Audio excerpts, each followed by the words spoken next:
at him. He's heading for that small moon. I think I can get him before he gets there. He's almost in range. That's no moon. It's a space station. What's up and what's going on, fellow fanatics? Appreciate all of you guys being here, hanging out in the chat already, but while we were getting ready behind the scenes here. So I appreciate all you guys being here. Appreciate everybody that's currently in the chat. Everybody that has already liked this video, I thank you guys. We are going to kind of move today. There are a few topics that we're going to get to. We're going to talk about these things, and then once we talk about them, obviously we will engage and interact with you guys. One thing I do want to say, though, before we start, I've kind of mentioned this before, but I do want to mention it again. As we, and this is nothing but thanks to you guys. Nothing but thanks to you guys. Due to you guys being here every stream, you guys, engaging on the clipped videos from the live streams that are posted individually and things like that, you guys riding as hard as you guys have rode for this channel.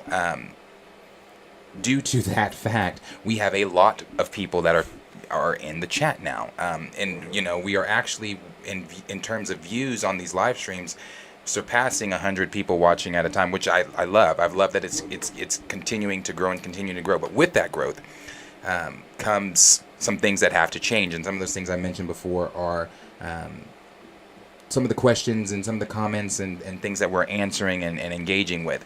If there is a question that you absolutely want us to see that we're not able to, if we don't catch it when we're kind of going through the chat, and you want us to see something, answer something, send it in a super chat form so that we can see it. And the only reason I say that again is because we are growing, and we would be here literally all night. Those 7-hour streams again. It would be one of those 7-hour streams trying to get through and shift through everyone. So I definitely appreciate all the love, all of you guys being here. But there are things, of course, that come with that love that have to kind of start making the shifts into the changes. Again, I love it and I appreciate it. Thank you so much. So, some of the things that we're going to talk about today, we're going to talk about Secret Invasion. Secret Invasion is going to be connecting or kicking off Armor Wars, it seems like, and we're going to talk about that. Looks like Matt Reeves is deep into writing the Batman 2. We'll talk about that. Yes. ATLA, there's some news regarding the Fire Lord Zuko movie that they're going to be doing. We're going to talk about Ezra Miller and their reached plea deal. And something I was not going to discuss, I really was not going to discuss it today because I just, I didn't want to. I wasn't in the mood to, I'm in a pretty shitty mood today. I'm just going to go ahead and put that out there. I'm in a pretty shitty mood today, but I'm, of course, hanging out with you guys makes that mood better, but I'm in a pretty shitty mood today. I've just had some shit today. And, seeing this topic is not something I really want to talk about. It's recast stuff. It's not something I really want to talk about today just because, like I said, I don't have too much of anything nice. So when I said that as a caution to anyone watching, if you're an anti somebody, then you're going to come in with some bullshit. I'm telling you, you might want to save it. Today's not the day. Today is not the day. So, as I always say, if you would like to join our Discord, you can do so. The Discord link should be down below in the bio. If you would like to do so, you can join the link, or you can click that link there. It's the easiest way for you to get in contact with us when we do giveaways, or us to get in contact with you as well, so you can get us your mailing information.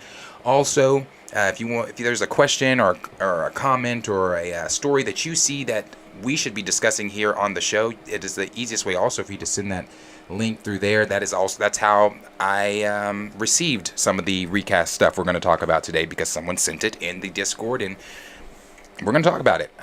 So yeah, if you would like to do so, the link is down below in the bio, and you can join a vastly growing community that they have many conversations throughout the Discord there, so you can join if you would like to. So before we get into anything, as always, Kellen, how was your day? It was a pretty chill work day. Wasn't too bad. Just went home and ate and hung out and then came here. So same old, pretty boring. Yeah, I feel you.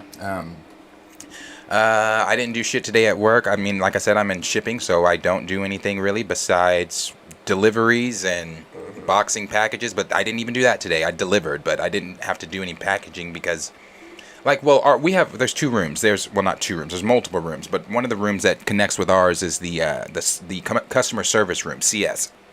It's CS's job to bring us cases so that I can ship them out when they're done. Once it's been invoiced, I get it, ship it, blah blah blah. Well, CS had cases sitting in their fucking room all fucking day, bro. All day. Just cases. Just letting cases build. And these motherfuckers do that in there. They'll just let the cases fucking build and build and build. Then at 4:30, want to bring in 30 cases. Motherfucker, I'm not touching that shit till tomorrow, bro. Like, if somebody has some shit that needs to be delivered in the morning, you brought me something at 4:30 and I've been here since 6 a.m. Yeah. What the so it's honestly, like, what the hell? Yeah, so it's like, fuck that case, fuck that shit, I'm going home. So I left today and I left about 30 cases sitting on my rack. They'll get touched in the morning, but I'm not. So yeah, but that was my day. Well, that was part of it. That was part of the day. But yeah, so let's get into some of the things that are going on here. Let's start with Secret Invasion, and before we even get into the things with Secret Invasion, now again, this is them saying that Secret Invasion is going to be kicking off Armor Wars. Secret Invasion is going to tie into Armor Wars, and we all kind of speculated something like this. We were asking, was Secret Invasion going to play a role in Armor Wars, or was it not? Because we all also kind of speculate that Armor Wars might involve Ultron or maybe Vision Quest. I'm not thinking Vision Quest is going to involve Ultron anymore, just because they've introduced, or the rumor is that it's going to introduce Vision's daughter Viv. I don't see Ultron playing a role in that. Some could say, well, maybe Vision and Viv are going to have to team up against Ultron in a Vision Quest film. You bring back Ultron and Vision and Viv. I don't think so. Yeah. I don't think so. I think Ultron's probably going to be better suited for Armor Wars as a return. Maybe I could be wrong on that too, but we've all kind of had that speculation there going. But before we even get into the article that they're saying here for Secret Invasion, it's been 4 months since we got to see the Secret Invasion trailer from D23. So just as a refresher here, because I haven't seen it since D23. Just as a refresher here, let's go ahead and play that trailer, and then I will jump into the article.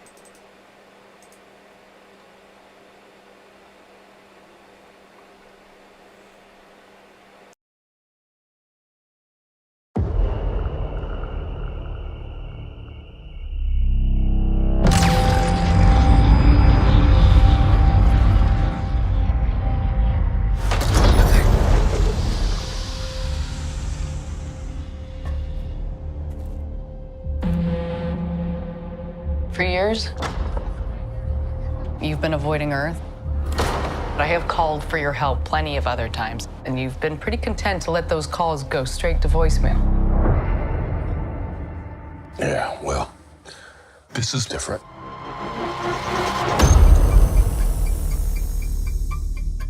How much do you know about your security detail? What do you mean, how much do I know about him?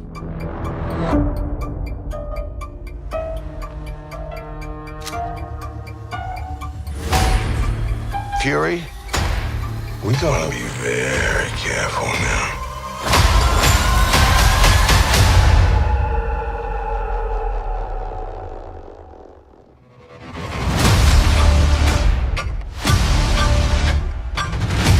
You're in no shape for this fight that lies before us.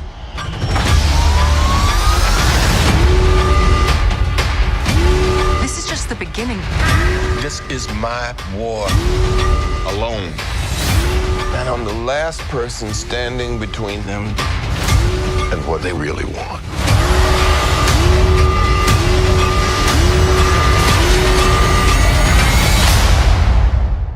And what is that?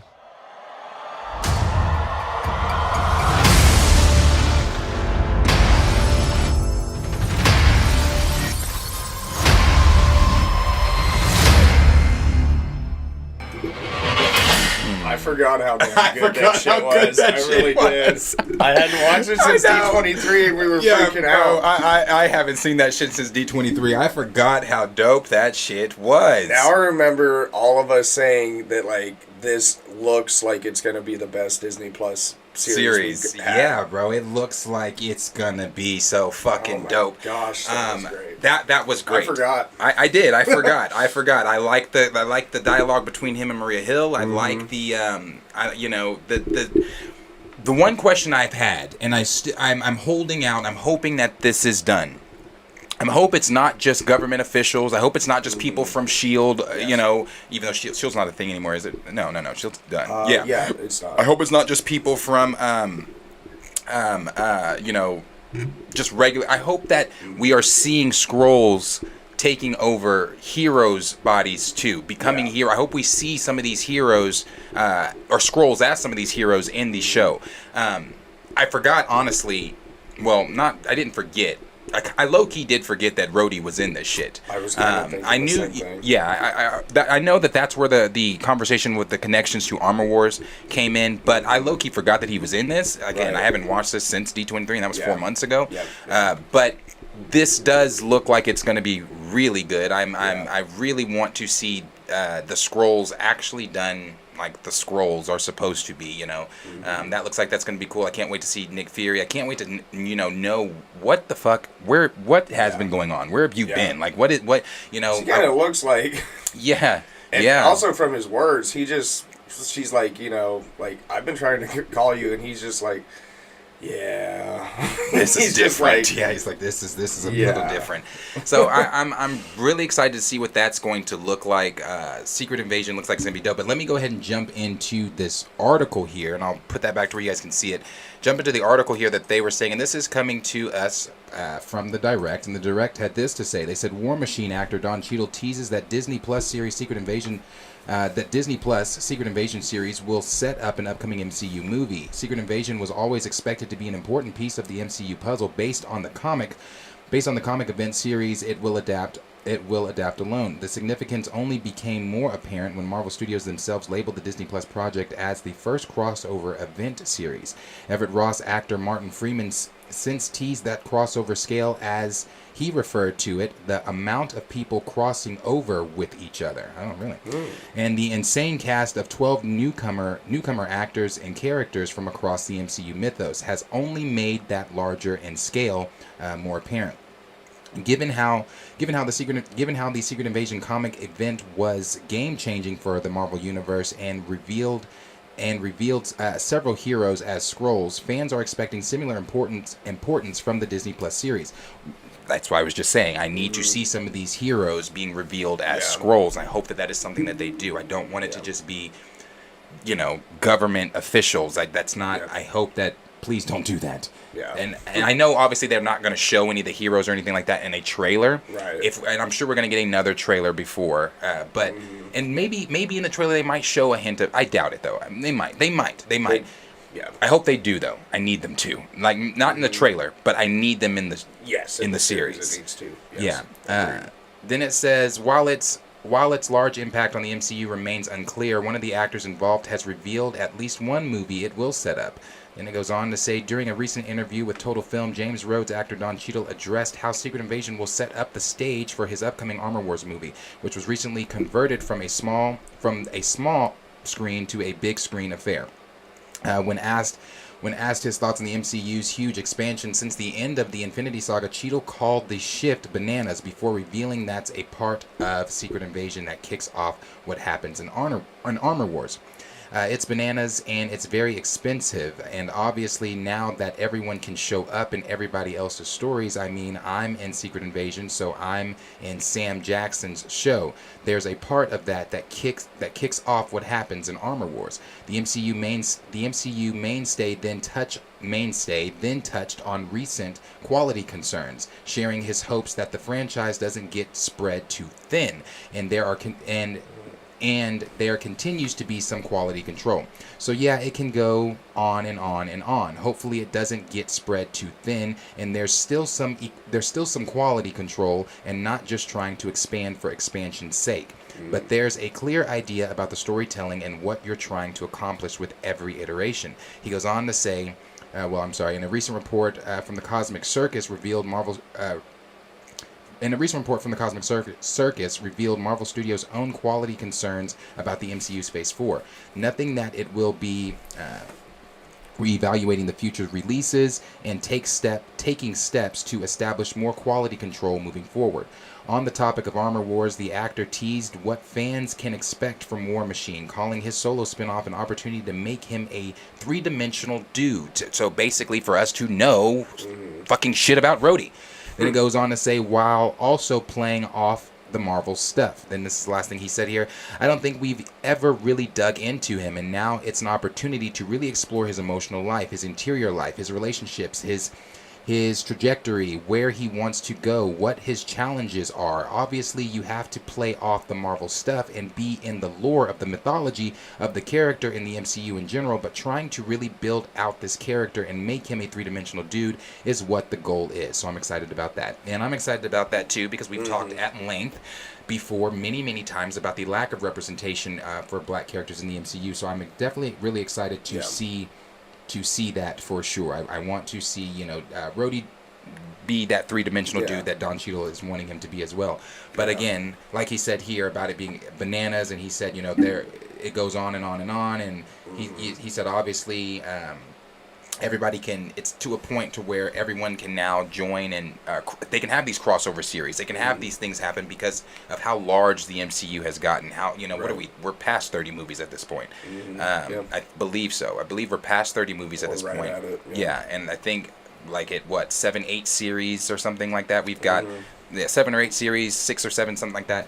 So Marvel has the room to play with those crossovers, to start doing, not to start doing, hell, we saw Wanda and obviously Doctor Strange in the Multiverse of Madness, hijacked his film and did the things that, that we saw in the Multiverse of Madness and things like that. So these crossovers and some of these stories are going to have to start connecting, and things are going to have to start, like they said, or like the article themselves said, they said Secret Invasion is a major, and we all know that if you read Marvel Comics, you know, Secret Invasion is a major event in Marvel Comics. It is something that expands several comic issues. So, and it's the reason why we need to see heroes, because that was the case. Yes, that was the case. Some of which were beyond shocking. Right. So we need to be seeing that for sure, and I hope that is something that they touch on. I do remember seeing the trailer the first time, and there was that scene. Was that I don't remember who was in there. It might have been I don't remember who was in there, but it's when the dude they all turn into the same dude there in the trailer. I remember seeing that. I was like, oh, bro, that's dope. Yeah. That's dope. But not to mention how ominous it felt right before that. Right. Even, too. Right. I was, I love the tone. It seems so gritty, so, psychological thriller. It looks so good. Yeah, the tone, the tone is definitely great. And I do want to pull this. I want to pull it to a certain part here. This could be what we're seeing with some of the heroes, maybe. Right. Because I would say this is where people's bodies are. Yeah. Obviously, these are the bodies of people that have been taken over by the Skrulls. Right. So I'm hoping that maybe even in this we see some. I don't know. I don't know how they're going to do that. But I do hope. Well, and I want to say something too. We might actually see some of the heroes in here, because something that Don Cheadle pointed out in this article was, he said it's expensive, and we're not just talking about the budget to make the show. Like the set, the props, it's affording actors. Yes, to afford actors too. So to afford some of these heroes to show up in a series like that, it would be expensive. So maybe that is something he's talking about when he's saying expensive, because obviously we know that it costs to make the show, it costs to do production, it costs to do the editing, it costs to do, all that shit. We know that shit costs. Yep. And we know it's expensive. But even adding to that expense, maybe under that umbrella of the expenses, also actors and actresses coming in to portray some of these roles. So it's definitely something I want to see. So, well, they mentioned crossover, so that's the first thing that makes me hopeful. And then him saying because that's been my one thing all along, is budget. That's been what makes me question whether or not we'll get our request of seeing heroes. But then also it said in the article that there's 14 new faces, new actors. yeah. So 12 newcomer actors and characters So- from across the MCU mythos. yes, Right. So that could mean potentially some new characters Yeah. that we haven't seen yet, but it's actors that are new actors that they're getting cheaper. Yeah. So Yeah, that too. But I think it will be some familiar faces. Those are going to be expensive cameos, so I wouldn't expect it like a lengthy. showing of them. right. And then I'm thinking we're going to get some new heroes that we're going to find out about in the show, and they're going to be introduced in the show, and they will have been Skrulls. Right. So I'm hoping so for sure. And I do want to highlight Samuel Jackson too. This is, as Don Cheadle did say, this is Sam Jackson's show. This Yeah. is his show. This is, definitely. Nick, when we're talking, that's also in the role of representation that we talk about, because we also looked at Nick Fury, Samuel Jackson's time within the MCU too, and the lack of representation on his side as well. I mean, you can say, well, Nick Fury has been in it since the beginning of the MCU. He showed up in Iron Man. Okay, but all you can tell me about that is he said, I'm putting together a team. Right. You think you're the only one that's out here that but when Nick Fury shows up, it's to be Nick Fury. It's to be at the time the Shield. It was to be the guy that started the Avengers and things like that. But we didn't learn anything. There's no backstory about Nick Fury. I mean, and then you could make the argument, well, there's stuff in the Marvel or in Miss Marvel, or not Ms. Marvel, but Captain Marvel. Captain Marvel, yeah. But even in that, we don't dive into Nick. I mean, the only thing you really know about Nick is, the things you learn about him, from the past. Right.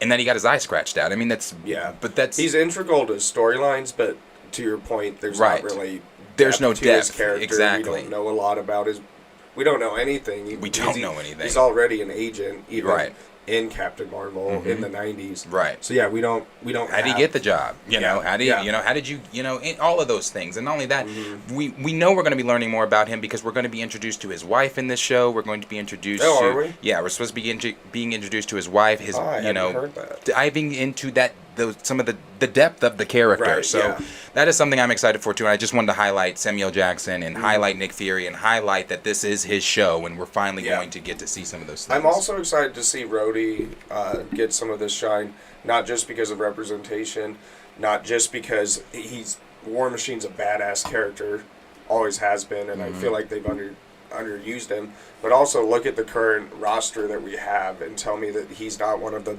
most qualified to be in a leadership position. Right. So I agree. Moving forward into things that we're doing, obviously we're going to see armor wars, but I think it's going to be important to kind of, in a way, because we don't have Iron Man, kind of fill those shoes, and finally Rhodey shown as the badass he is. Yeah, this is so cool. Yeah. I wish I could. There's not a way I can slow-mo that, but that shit's dope. That shit is dope. Yeah, because look at all those people right now. Yeah, they're regular. How they're all completely different. Now watch her slowly change. Look at that shit. That is dope. That's so dope. Oh my gosh. Yeah, bro. Yeah.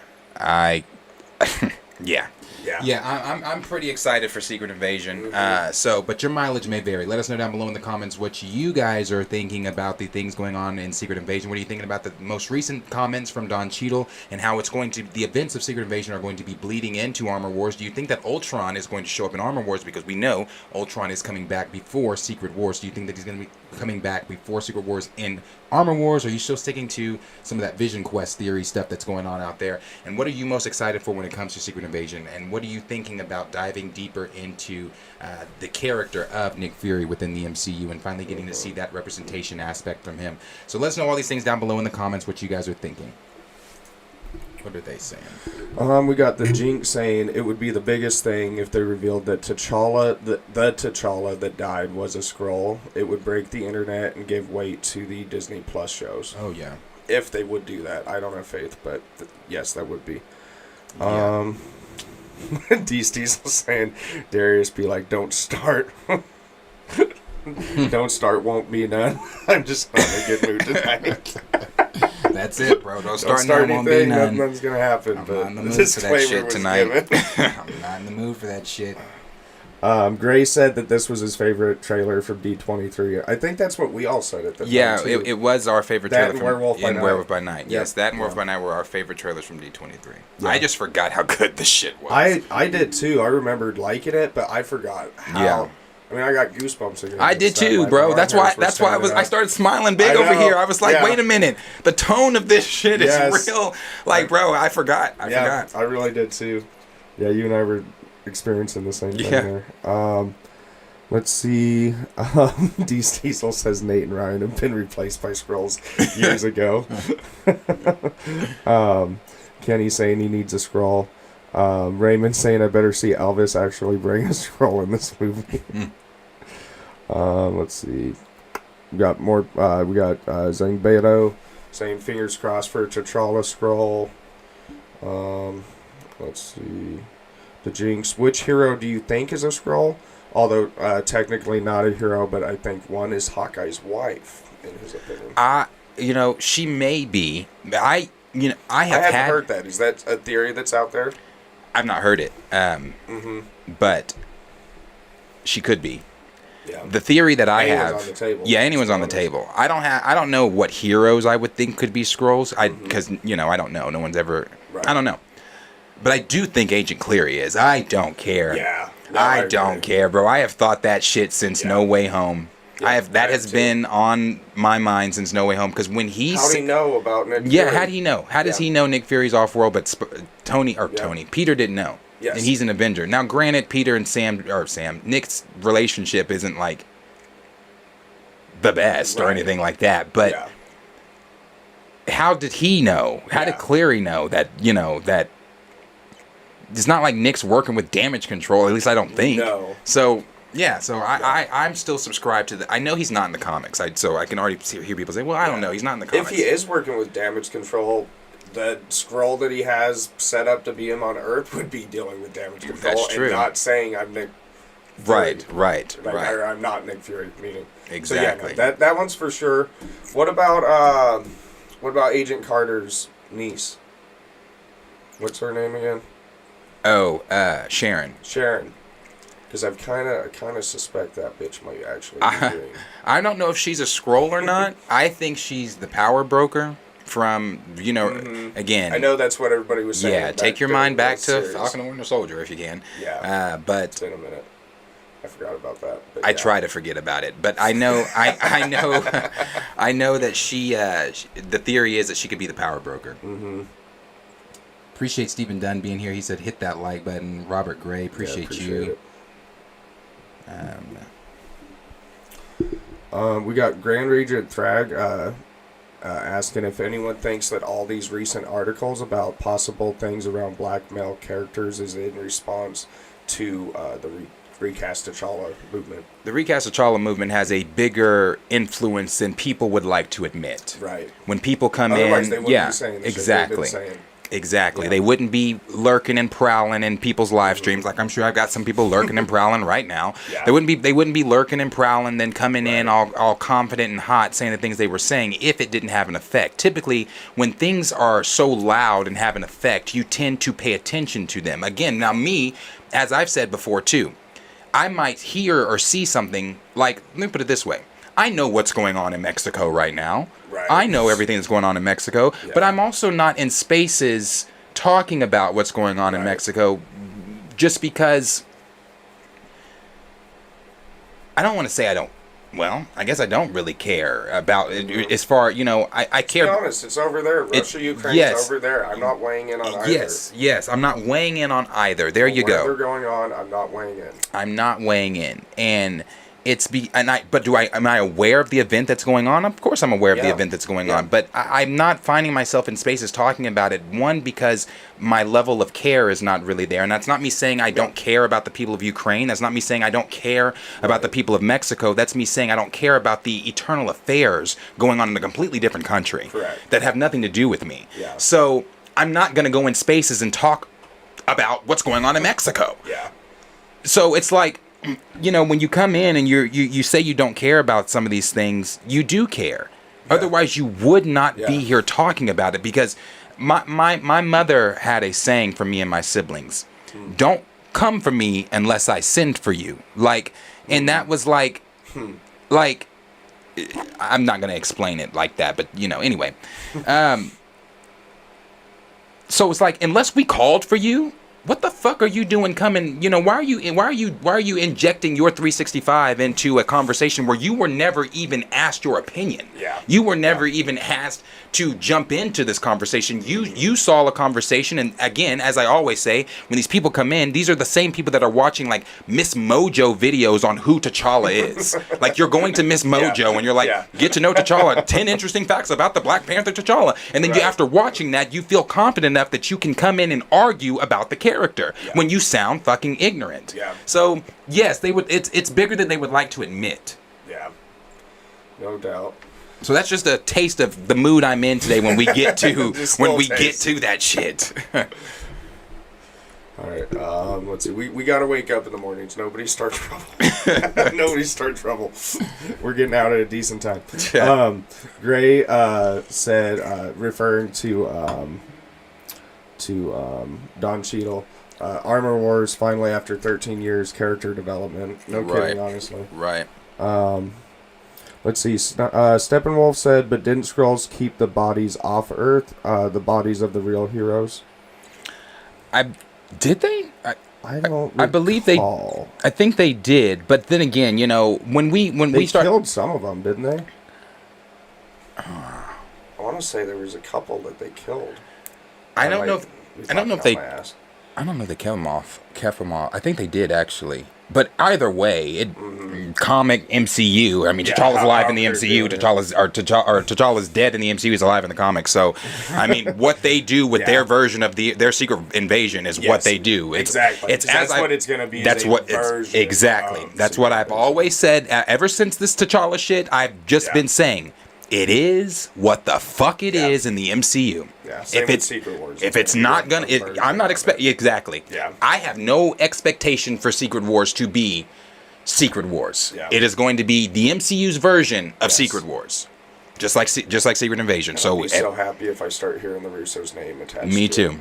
For all we know, hell, the Skrulls in the MCU could be keeping them in somebody's basement. I don't know. Right. It's the MCU. Some headquarters. Who knows? Yeah. Let's see. D. Steezel said Secret Invasion and Dark Reign were some of the best Marvel events in the 2000s. I would agree. Let's see.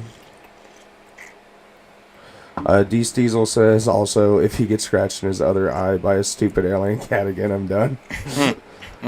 Johnny Washington said, what if the actress that played Elektra in the Daredevil Netflix series shows up and she dies like way in the season finale of Daredevil and it's shown she's a Skrull? Wait, one more time? He's basically saying, remember Elektra from the Daredevil series? He's basically asking about what if she comes in and dies in the finale of Daredevil and then it's found out that she's a Skrull. Something they could do. They could do that. They like killing Elektra.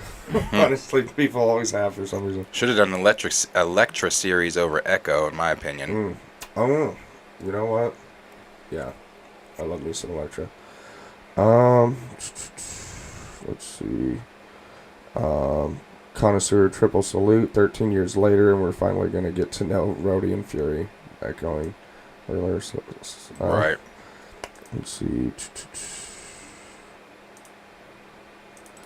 Andre Ware says, I'm really hoping that some of the heroes will be Skrulls. Yeah, we feel the same way. Raymond said, yeah, Agent Carter was the power broker. She was in that great Disney Plus series, Falcon and the Winter Soldiers. Because series wasn't it. D. Stizzle, I saw what he said, is his wife going to be Monica Chang? I don't know, bro. I feel like... I mean... Maybe she's one of the 12 new characters across the mythos that they're going to bring in. I don't know. That would be a way to introduce her. They could. I mean, that would be the way. I'm assuming if his wife's going to be in it, would be her. I mean, yeah. So. I didn't even think about that. Yeah, I'm hoping so. Yeah, I just heard today that his wife's going to be in it, so. Yeah, wife's supposed to be in it. Yeah, I definitely think she is one of those names then. Yeah, I hope so. That's cool. Let's see. Yeah, executive judge is also saying that they said that she was the power broker. Okay. At the end of the show. Yeah, I forgot because she gets off the phone and they like call her that or something. Yeah. I forgot that they did confirm that shit. SP Flash said, "Imagine if She-Hulk's a Skrull."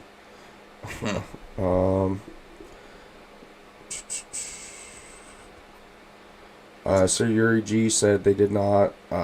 They did, from what I can remember from Secret Invasion, they kept the real ones off world, is what he's saying. Okay, also. yeah. So, yeah, I think so. To Killaville, I think I'm saying it right, said Falcon Winter Soldier, Moon Knight, and WandaVision were my top 3 MCU shows so far, in my opinion. For sure, WandaVision. I love WandaVision. I love Loki. It too. Loki was great. Falcon Winter Soldier had my issues. Moon Knight, it was okay. I liked Moon Knight. It was fine for what it was. I enjoyed Moon Knight. She-Hulk was absolutely the worst. Jesus. Yeah. It was the worst. It was the worst. It was the worst. I defended it. It really was. I really tried. I Damn tried. It, if you, me, and Q didn't come in here Thursday after Thursday to watch that shit. We started calling them another fucking Thursday. Isn't that how we started introducing those yeah, videos? we came in so confident about She-Hulk. We were like, we're here. Fuck all you guys talking about this and this and that, blah, blah, blah, blah, blah. And then it turned into, by probably episode 5 or 6, we're like, another fucking Thursday of us watching She-Hulk. So let's just skip all this bullshit and jump into the episode. 2 good episodes out of 9. 2 good episodes. So we got 7 episodes of garbage. Bullshit. Maybe the worst being the last episode. The worst was the last Definitely episode. The last episode. I'm telling you, I kind of hate that I didn't post my reaction. That I didn't, because Q and I reacted to that last episode. It was just Q and I. And the reason I didn't upload it was because I shit on that the entire time. I was like, do I want to upload this much hate? No, I think I said in our Snapchat group, I was like, if you don't upload it, at least send it to me so I can watch it. Because I was like, as soon as I watched it, I remember watching it before I went into work that day because I couldn't get out of work. Was why I wasn't there that night. And I was watching it beforehand, and I was...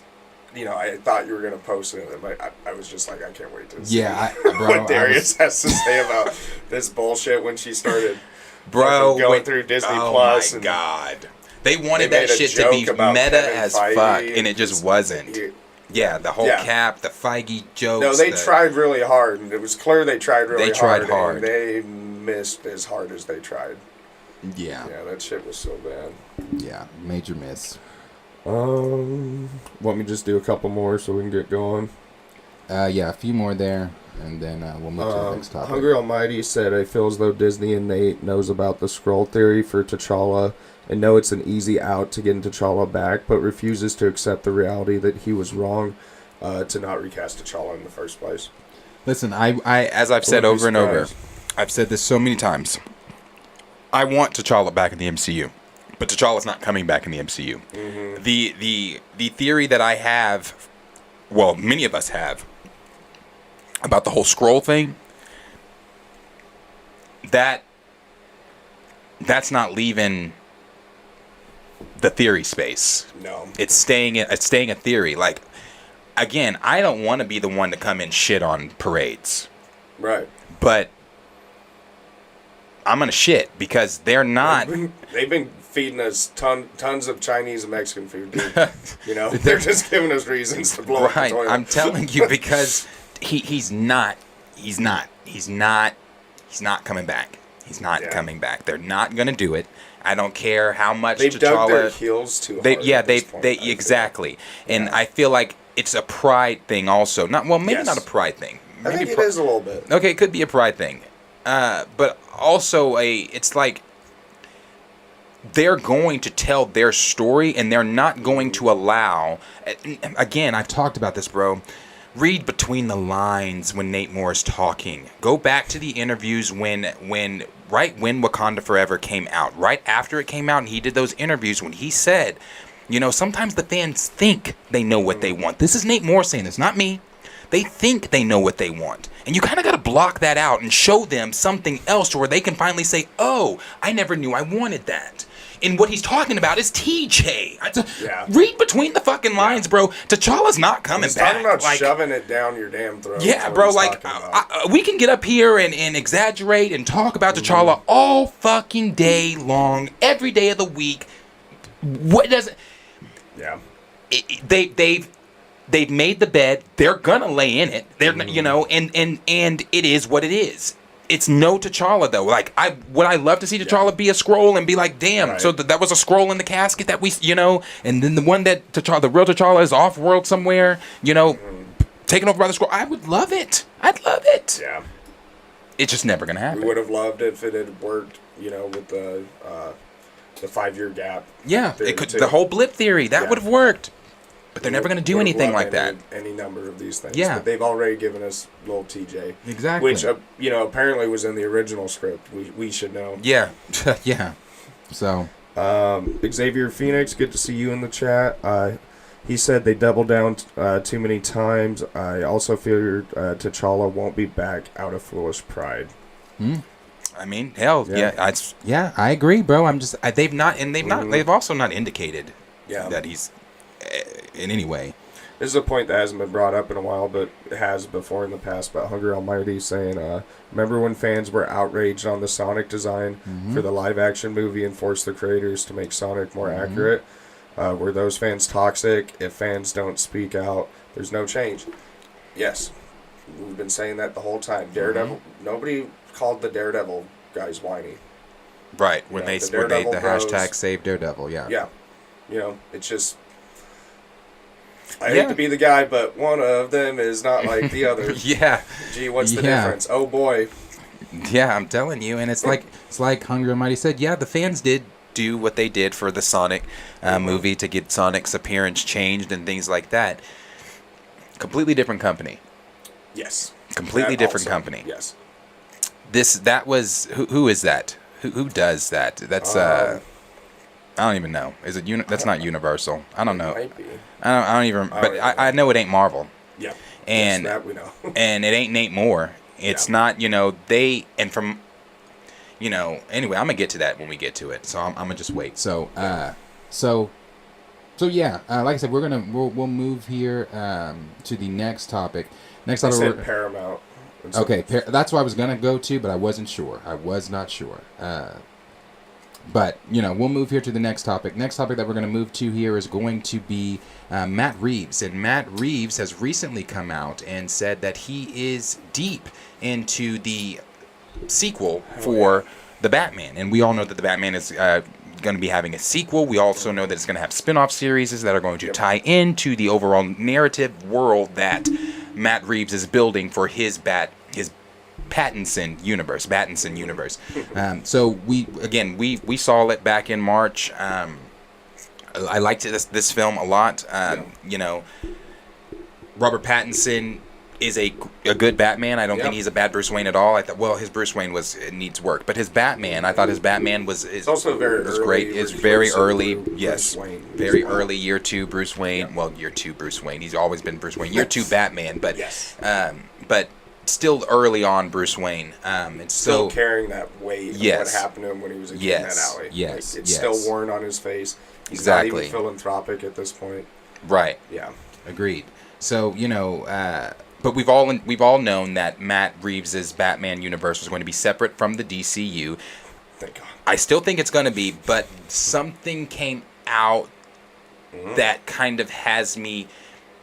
Well, actually, really? I don't even want to say kind of has me wondering, because take it back to what James Gunn said when the report came out that Pattinson's Batman was going to be the Batman they used in the DC reboot, to where James Gunn quote tweeted that, or replied to that tweet and said fake or false or not going to happen or something he said. Yeah. so we know that Matt Reeves' universe is going to be separate from the DC reboot, the DC universe, the DCU universe and things like that. So we know that it's coming. We know that they're doing the Penguin spin-off, and that's something we're going to talk about here in this article as well. They're doing this Penguin spin-off. I think they were even talking about doing a Clayface or something like that. There's a lot of things going on in Matt Reeves' universe, obviously ending with the Joker in that in the first film, Right. in the 5-minute deleted scene that was taken out of the film, we know that the Joker is Matt Reeves' endgame. That's where he wants to end this with. Don't expect to see the Joker. Maybe you might hear him mentioned, maybe see him, but don't expect to see the Joker come into full fruition into this universe. I think until the 3rd or 4th installment into this universe, because I think that is yes, that's the end game for him. Now, when the film first came out, well, after it came out and everything like that, we had started to hear, murmurs and rumors and whispers that Matt Reeves wanted to adapt Mr. Freeze as the next villain. And with Mr. Freeze being the next villain, keeping it on that very real tone that he has created this universe in, with Riddler not being the traditional Riddler, with him being modeled after the Zodiac Killer and things like that. Yeah. What we're going to get with Mr. Freeze is he's going to be a serial killer who freezes his victims, freezes the bodies, or something like that. That was something that we heard. Keeps and freezes. Yeah, something like that. So, but if that is true, I would have to see what that's going to look like. Right. I would definitely, because Mr. Freeze. If he's blue. Right. Does he have? Does he have any of that technology? How realistic do you want to go? That's it. At that point, is it even Mr. Freeze? That's where I was getting to, because it's like. I had my trepidations with the Riddler before I went in. Right. Yeah, they won me over with it. Yeah, they definitely won me over with it. But I have the same trepidation I had with the Riddler I have with this Mr. Freeze adaptation too, because it's like you said, is he Mr. Freeze at that point? Are we going to see what is this version of Mr. Freeze's backstory going to be? Obviously the Riddler's was different. Yeah. In from the comics to the movie and things like that. But what is Mr. Freeze's backstory going to be? Like you said, is he going to have any freeze technology? I hope so. I guess what I could see them doing, since they stole from Zodiac Killer and basically school shooters for the Riddler, I could see them stealing from from Psycho, and he's got his mom is dead in the house or whatever, but he walks around with the wig. I see the catalyst being his wife dying.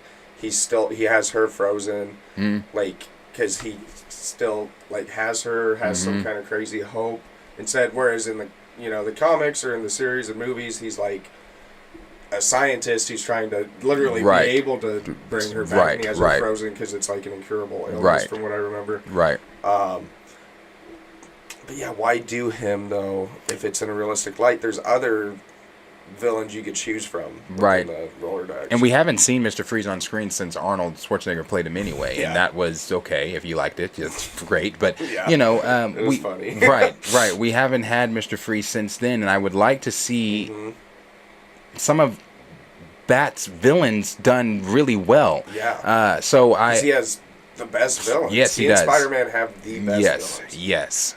So I don't know. It's interesting. I remember when I first heard him say that, I was like, oof, I don't know. I had similar reaction. But again, it's going to be one of those things where we have to see it before anything. But this is coming from Collider. Collider did a piece here on Matt Reeves, to where it says director Matt Reeves has confirmed that he's still working on the sequel for the Batman during an exclusive interview with Collider for the 15th anniversary of Cloverfield. The filmmaker underlined how the new DC Universe plans didn't get in the way of him building his corner of Gotham City. Released last year, Reeves the Batman impressed critics and fans, hauling a massive box office over $770 million worldwide that quickly led Warner Brothers to confirm the development of a sequel and some spin-off series. However, after the Warner Bros. Discovery merger, in the future the DC Universe seemed uncertain since the company began to scrap projects in favor of the new 10-year plan to unify their franchise. Last August, Reeves signed a multi-year deal with Warner Bros. Discovery, which led us to believe that his corner of the DC Universe would be safe. However, last October, James Gunn and Peter Safran were hired as co-head of DC Studios and were charged with bringing films, TV, and even games into the unified storyline. While Gunn and Safran still haven't announced their plans for the DC Universe, the duo has already made some controversial decisions so far. We know Momoa might not. Well, let's take that might. Yeah. Momoa's not playing Aquaman in the new DCU. Wonder Woman 3 was scrapped, and Henry Cavill is not coming back as Superman after all. So, of course, we wondered what happened with Robert Pattinson's Dark Knight and Reeves' sequel plans. Then it goes on to say, who is writing the Batman sequel? When we sat down with Reeves, we had to ask him if he was shooting any films this year. At first, the director tried to play coy by telling us, "I'm not going to answer that question, but we are working on a movie. I'll put it to you that way." But then he revealed we're deep in it, and my partner and I are writing. His partner's name is Matson, and I are writing, and it's really exciting, and I'm really excited about what we're doing. Tomlin also worked with Reeves on the Batman script. During our interview, Reeves also said that he's really excited to be doing that with Rob because I just think he's such a special person and actor. So while Gunn and Safran's DC universe changes have made many question the future of Pattinson and Reeves' Batman sequel, unless something radically changes, fans can look forward to seeing the sequel. Then it goes on, the last thing here, it says, the gorgeous new limited edition Cloverfield 4... we're not talking about Cloverfield.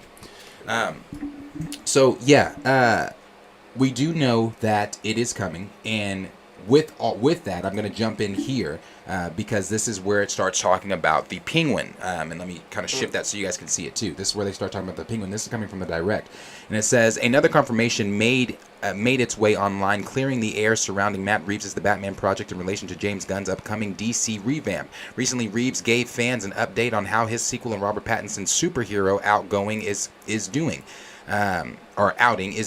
The director noted that he and his partner are deep in it, working on the script. Even still, fans can't help but feel worried that the big reboot plans from James Gunn and Peter Safran could get in the way of everything. After all, Gunn did note that the Batman is a big part of their upcoming shared universe. Thankfully for fans of Reeves' work, it looks like there's still no need to worry. In an interview with Yahoo, the Batman director Matt Reeves shared how his upcoming DC project will still exist alongside James Gunn and Peter Safran's DCU. Reeves noted that he is set to have a meeting with DC Studios CEOs later in the month, noting how hard they have all been working on their respective projects. We've talked a few times. I'm supposed to get together with James and Peter sometime this month. They've been working I can never say that. Fervorously. I'm telling you, some words like there was one last night that I couldn't say that, but I can never say. On what they're doing, and I've been working hard with my partners on what we're doing, all of our shows and stuff. The Batman director also teased a small bit about what the meeting will entail, saying that they will discuss what the arcs of these two things are. So we're gonna have a sit down where we talk about everything that's going on and what the arcs of these two things are. I'm excited to hear about what they're doing. Reeves' separation of the Batman universe and Gunn's DCU as two things does seem to indicate that Robert Pattinson's franchise will indeed be coexisting alongside the new slate that the Guardians of the Galaxy director is currently working on. So, where's the shit about the Penguin? Oh, here it is. Okay, I was about to say, what the fuck? Then it says, it's looking like Robert Pattinson has far more luck than Henry Cavill, Dwayne Johnson, and Gal Gadot combined. Gunn previously admitted that he's a big fan of Reeves' work, which is almost certainly a big factor in the survival of the director's Batman projects. I don't think that is it. If he signed a multi-year contract, I mean, they could buy him out of his contract, but if he signed a multi-year contract, I think his contract has a lot to do with the reason why. And not just that, what the film did in numbers. It was the best DC film this year. Yeah. So it was very well received. Right. And also, if you can have a Batman franchise that's outside of your DC stuff and have Batman in your DC stuff, Batman puts asses in seats. Batman puts asses in seats. Our theater was packed. Yeah, you can. Yeah, mine too. Yeah, it was packed. You can literally. Just. Yeah, you put your asses in the seats for sure. Seats in two different ways with two different Batmans. Right. There's a Gunn previously admitted that he's. Oh, I said that. Then this is the last thing on the Penguin here. It says on top of the Batman 2, two additional shows set in the same universe are still in the works at HBO Max. The Penguin, and one based on Arkham Asylum. where the Joker and the Riddler currently reside. Other Elseworld stories that are confirmed are the sequel to The Joker, which is currently filming in Tanashi Coates' Black Superman project, which is still alive in development. I believe that is J.J. Abrams that is going to be directing directing that. And yes, that is the Val Zod Black Superman film that they're still working on. So then it goes on to say the Batman is currently streaming on HBO Max, while the sequel is currently estimated to arrive at some point in 2025. So we know that the Penguin's still going on. We know that the Arkham Asylum project is still going on. I believe the Clayface series is still going to be going on as well. I think they're trying to tie all that into that overall Matt Reeves Batverse that they're doing, Pattinson universe. So it's exciting. It's cool to see. I know I've seen some people saying I'm not checking for a Colin Farrell Penguin series. I am, and the reason I thought he was great as Penguin. I thought he was great as Penguin. Now, what that could be about? Are we going to see Batman in it? I doubt it. I doubt we'll see Robert Pattinson's Batman in it. But and then you can make the argument, well, then Darius, why are we watching this? Because again, it's one of those things where it's a project without the character, the franchise's main character in it. Well, it not is exactly. But not exactly, because this is gonna still tie into the next films. Like from my understanding, the Penguin series is going to tie directly into Batman 2. Yeah. So it's not without the franchises. It's not the same. It's still there. It's you're having series developing these characters before we get into the next movie. It's not similar to me at all, honestly. Yeah, no, it's not. There isn't a Spider-Man film. We only have these Venom and Carnage, and we're getting the conservationist Craven. Yeah, agreed. Right, Craven. Yeah. I don't think that it's. I think that it's still going to be pretty cool to see all this stuff tied together and everything like that. So I'm pretty excited for it. Like I said, we know that the HBO Max series are coming. We know obviously now that that's going to be coming in 2025. Matt Reeves is deep in to writing the film, and which is exciting. Is exciting. I would even say, he started probably writing this the minute he finished the first one, because the demand of having to get this stuff out, having to start. If the films come out in 2025, they're gonna have to start shooting. Yeah. Late 2023, early 2024. Yeah. Late 2023. So, but as always, question is for you guys. Let us know down below in the comments. And I did not put that shit up on the article. Oh, really? I thought you did. Did I? I don't think I did. Nope. Because now it just now popped up. I don't think I did. But, as always, question is for you guys. That's what it looked like. Let us know down below in the comments what you guys are thinking about what is going on with Matt Reeves and him saying that he is deep in writing for the Batman sequel, knowing that the Penguin series is still going to be tying into the Batman sequel. It's going to be on HBO Max. We got the Arkham Asylum series that's also going to be tying into the Pattinson universe. We also believe to still be having the Clayface series that's going to be tying into that as well. And then the overall just Pattinson universe that Matt Reeves is building, knowing that it's still going to be separate. And I've said that from the beginning. I never believed Pattinson's Batman was going to be brought into the DCU. It's completely different. Completely different. Yeah. Like, look at the two pictures there, and I will put that back up so you can see it. The two pictures there, completely different vibes. Yes. Like, obviously animation or comic right there, and live action, but just looking at his Batman, that picture there in that universe, I don't see his Batman interacting with the Supes, interacting with the Green Lantern Corps or anything like that. Like, I don't even know how you would make that even work with what we saw in the Batman. But maybe you know a way that it could. So, again, question is for you guys. Let us know in the comments what you guys are thinking. Steppenwolf says, I want to see Hush, to be honest. I agree. I've heard a lot of people. Wouldn't mind that. Hush I wouldn't mind that. I think that could be adapted to this universe really well. Hungry Almighty says, Theory Reeves said to a fan on Twitter that he loves Long Halloween, Dark Victory, and Ego. The Batman took a lot of inspiration from Long Halloween. Mm-hmm. Dark Victory, the sequel to Long Halloween, has Robin. So that is that was a question too. Everybody's kind of been wondering, are we going to get Robin in this universe? But if you're year 2 Batman, you can't have a Robin. Yeah, you can't have a Robin award. And I wonder what if we're going to skip. Obviously, we're going to skip Time Jump. I would hope. I hope we don't start the film 2 at year 2. Yeah, or year 3. Yeah, I hope it is a jump there to where we get a more seasoned Batman by that point. You know, it was cool seeing him try to figure the shit out. You know, when he flew for the first time, that trying to figure shit out for the first time. Yeah. But I want to see a more seasoned Batman. I want to see Batman be Batman. For sure. Raymond said, I'm afraid they're going to have to make Pattinson's Batman a part of DCU. How are you going to have 2 whole Batman franchises from one studio at the same time? I don't know. Maybe that's what they're meeting about. Yeah, I don't know. To me, though, it's just 2 ways to put asses in the seat is how I look at it. But I'd go see 2 different Batmans. I would. Yeah, I'd go see him. What could be bad is if everyone's like, oh, Pattinson's a way better Batman than whoever they come up with. Yeah. If there is something like that, then I get Raymond's point. Because that could create a problem. That could create a problem. If everybody's like, oh, no, this is my Batman. And then, like, they're boycotting, like, a Justice League movie because they're like, not my Batman. Yeah. But so they'll have to cast well if they're going to. Definitely. But, let's see.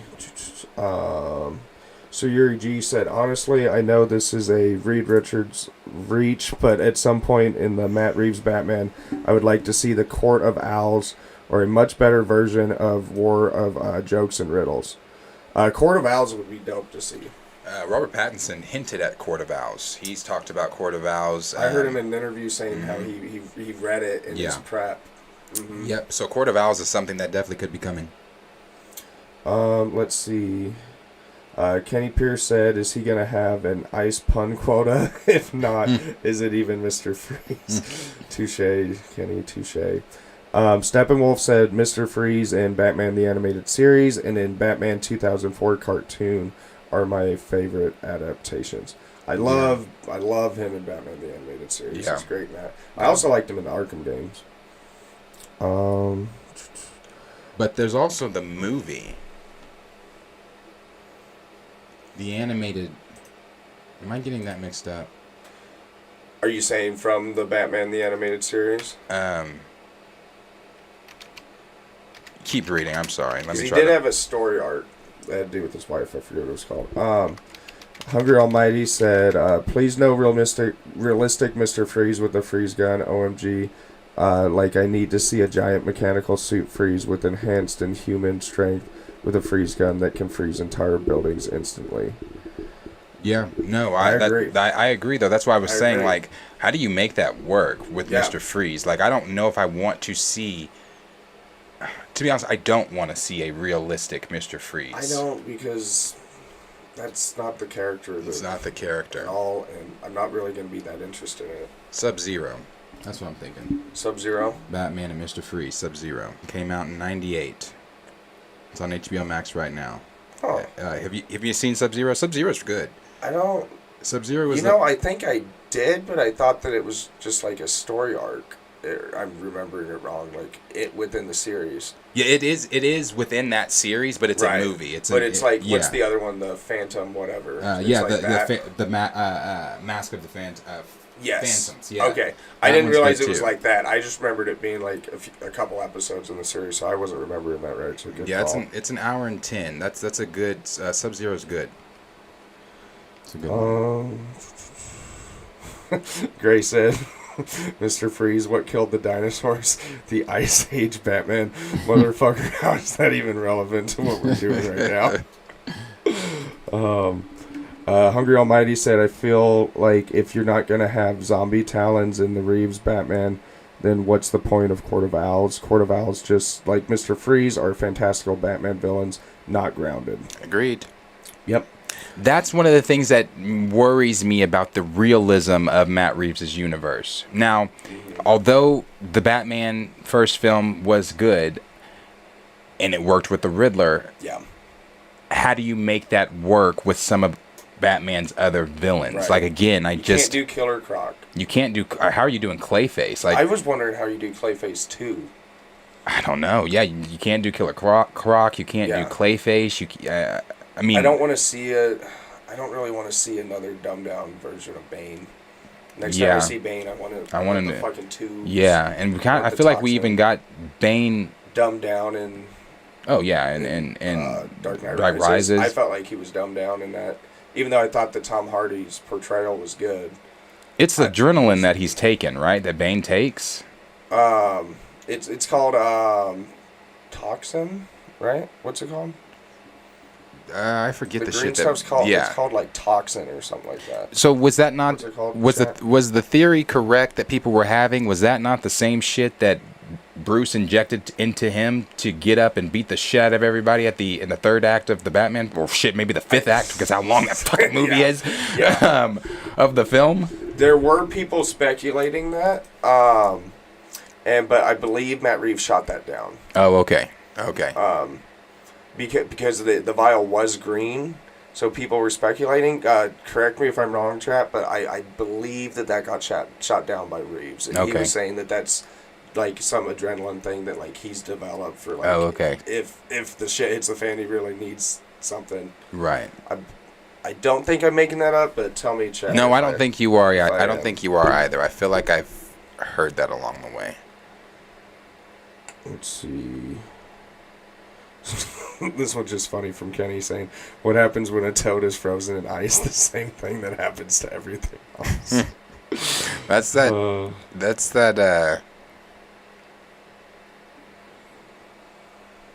Is that playing off of what Storm said to what happens when a toad gets struck by lightning? Same thing as everything else. Yeah, I love bringing up that line anytime I can. So tying that in with Schwarzenegger's puns, that's great. Let's see. Go down a little bit. Grand Regent Thrag, that's some great acting. I didn't even know it was him. I think talking about Colin Farrell. Oh yeah, no, it was. That's why I said it was great. And I saw CGZ say the Riddler was a live action improvement. He was a live action improvement. Honestly, I liked him. I mean, I wasn't expecting to like him as much as I did, but I did like him. Yeah, I loved the movie, honestly. Steppenwolf said that the Batman took a lot from Batman Earth 1 as well. Yep.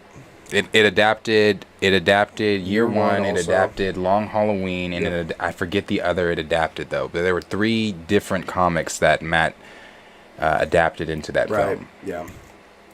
Let's see. Grand Regent Thrag said, "I'm still reserving judgment about this May Reeves universe thing.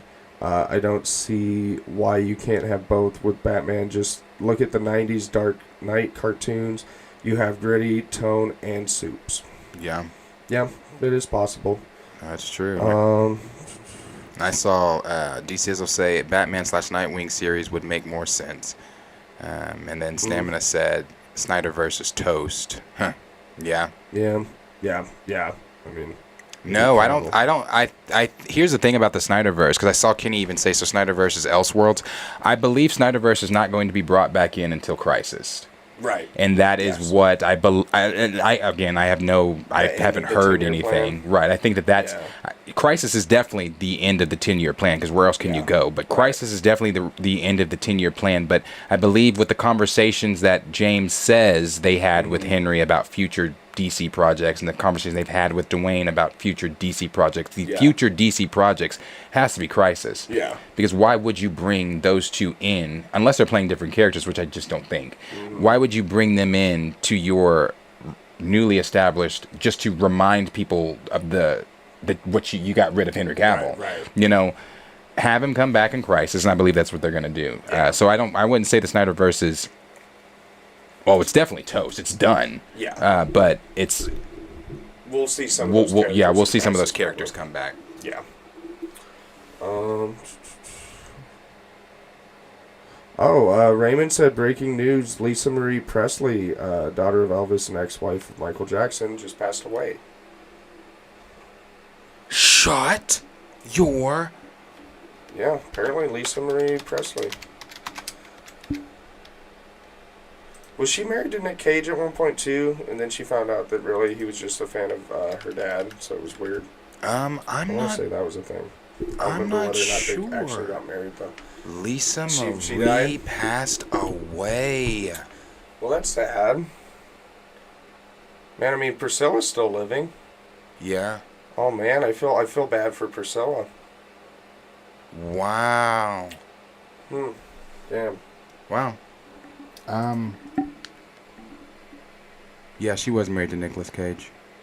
Yeah. She was married to Mike for 2 years, Nick for 2 years, Michael Lockwood for 10 years. Wow. Yeah. Well. I loved her with Mike. I liked when she was with Mike. I know a lot of people try to say that was a sham of it. It wasn't. She has talked candidly in many interviews, even after Mike's death, after they were, got their divorce. She still had mad love for Mike even after their divorce and things like that. But yeah, I know she would always go to bat for him. Yes, she always did. I never heard her say anything. She never had anything negative to say about Mike, and it wasn't one of those weddings that was a wedding just for show, just to do for people like that. I think people like to have their thoughts, and I don't know Mike either, but people like to have their ideas of what Michael Jackson was or whatever, but I don't think Michael Jackson gave a fuck to put on a show of his life for the world to see, as far as like his personal life. I don't think he gave a fuck to be like, let's put on a fake wedding so people can, Mike, I don't think he gave a shit about that shit, bro. 2 years. Yeah, no, I think they genuinely had feelings for one another. That's sad that she's passed. I didn't know that. It is sad to hear that she passed.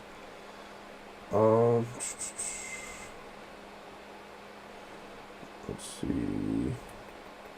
Raymond also said she had a heart attack earlier today and was induced, but I guess it was too far gone by then. She was 54, Gray said also. Damn, her and Mike both passed in their 50s. Yeah. Grand Regent Thread was saying it's called Venom, not Toxin. Okay. I believe he's right. Yeah, I think he's right about that. Yeah, it is Venom. It is Venom. No, yeah, it is. Yeah. Yeah, people talking about that. Let's see. Connoisseurs Triple Salute said, Penguin, come on. What she's showing me, Colin Farrell had me rolling with that Italian accent. Oh yeah, come on. No, I got you. I got you. That was so dope, bro. When he came through the fire, the music. That was so dope, bro. Dude, how about when he's like, what? Neither of the two of you speak Spanish? Yeah. He's like... Wait, what was the word they were saying? I don't remember what it was. Ratatata or something like that? He was like, ratatata. He was like, yes. Yeah, no, he was great, bro. Yeah. I loved it. I really did. He was really good. A series with him becoming... Because at that point, in the Batman, he is the Penguin. That's his name. Yeah. But he's not the criminal underlord, the Penguin. Yeah. And I feel like in the series, we're going to see him become... See him build from... Cobblepots. Yeah. Yeah, we're going to see him actually become the Penguin, you know? Yeah. So that'll be cool. Yeah. Agreed. Let's see. Sir Yuri G saying, I feel bad for Priscilla. First her grandson. Now her daughter passes. So sad. Yeah, it's really sad.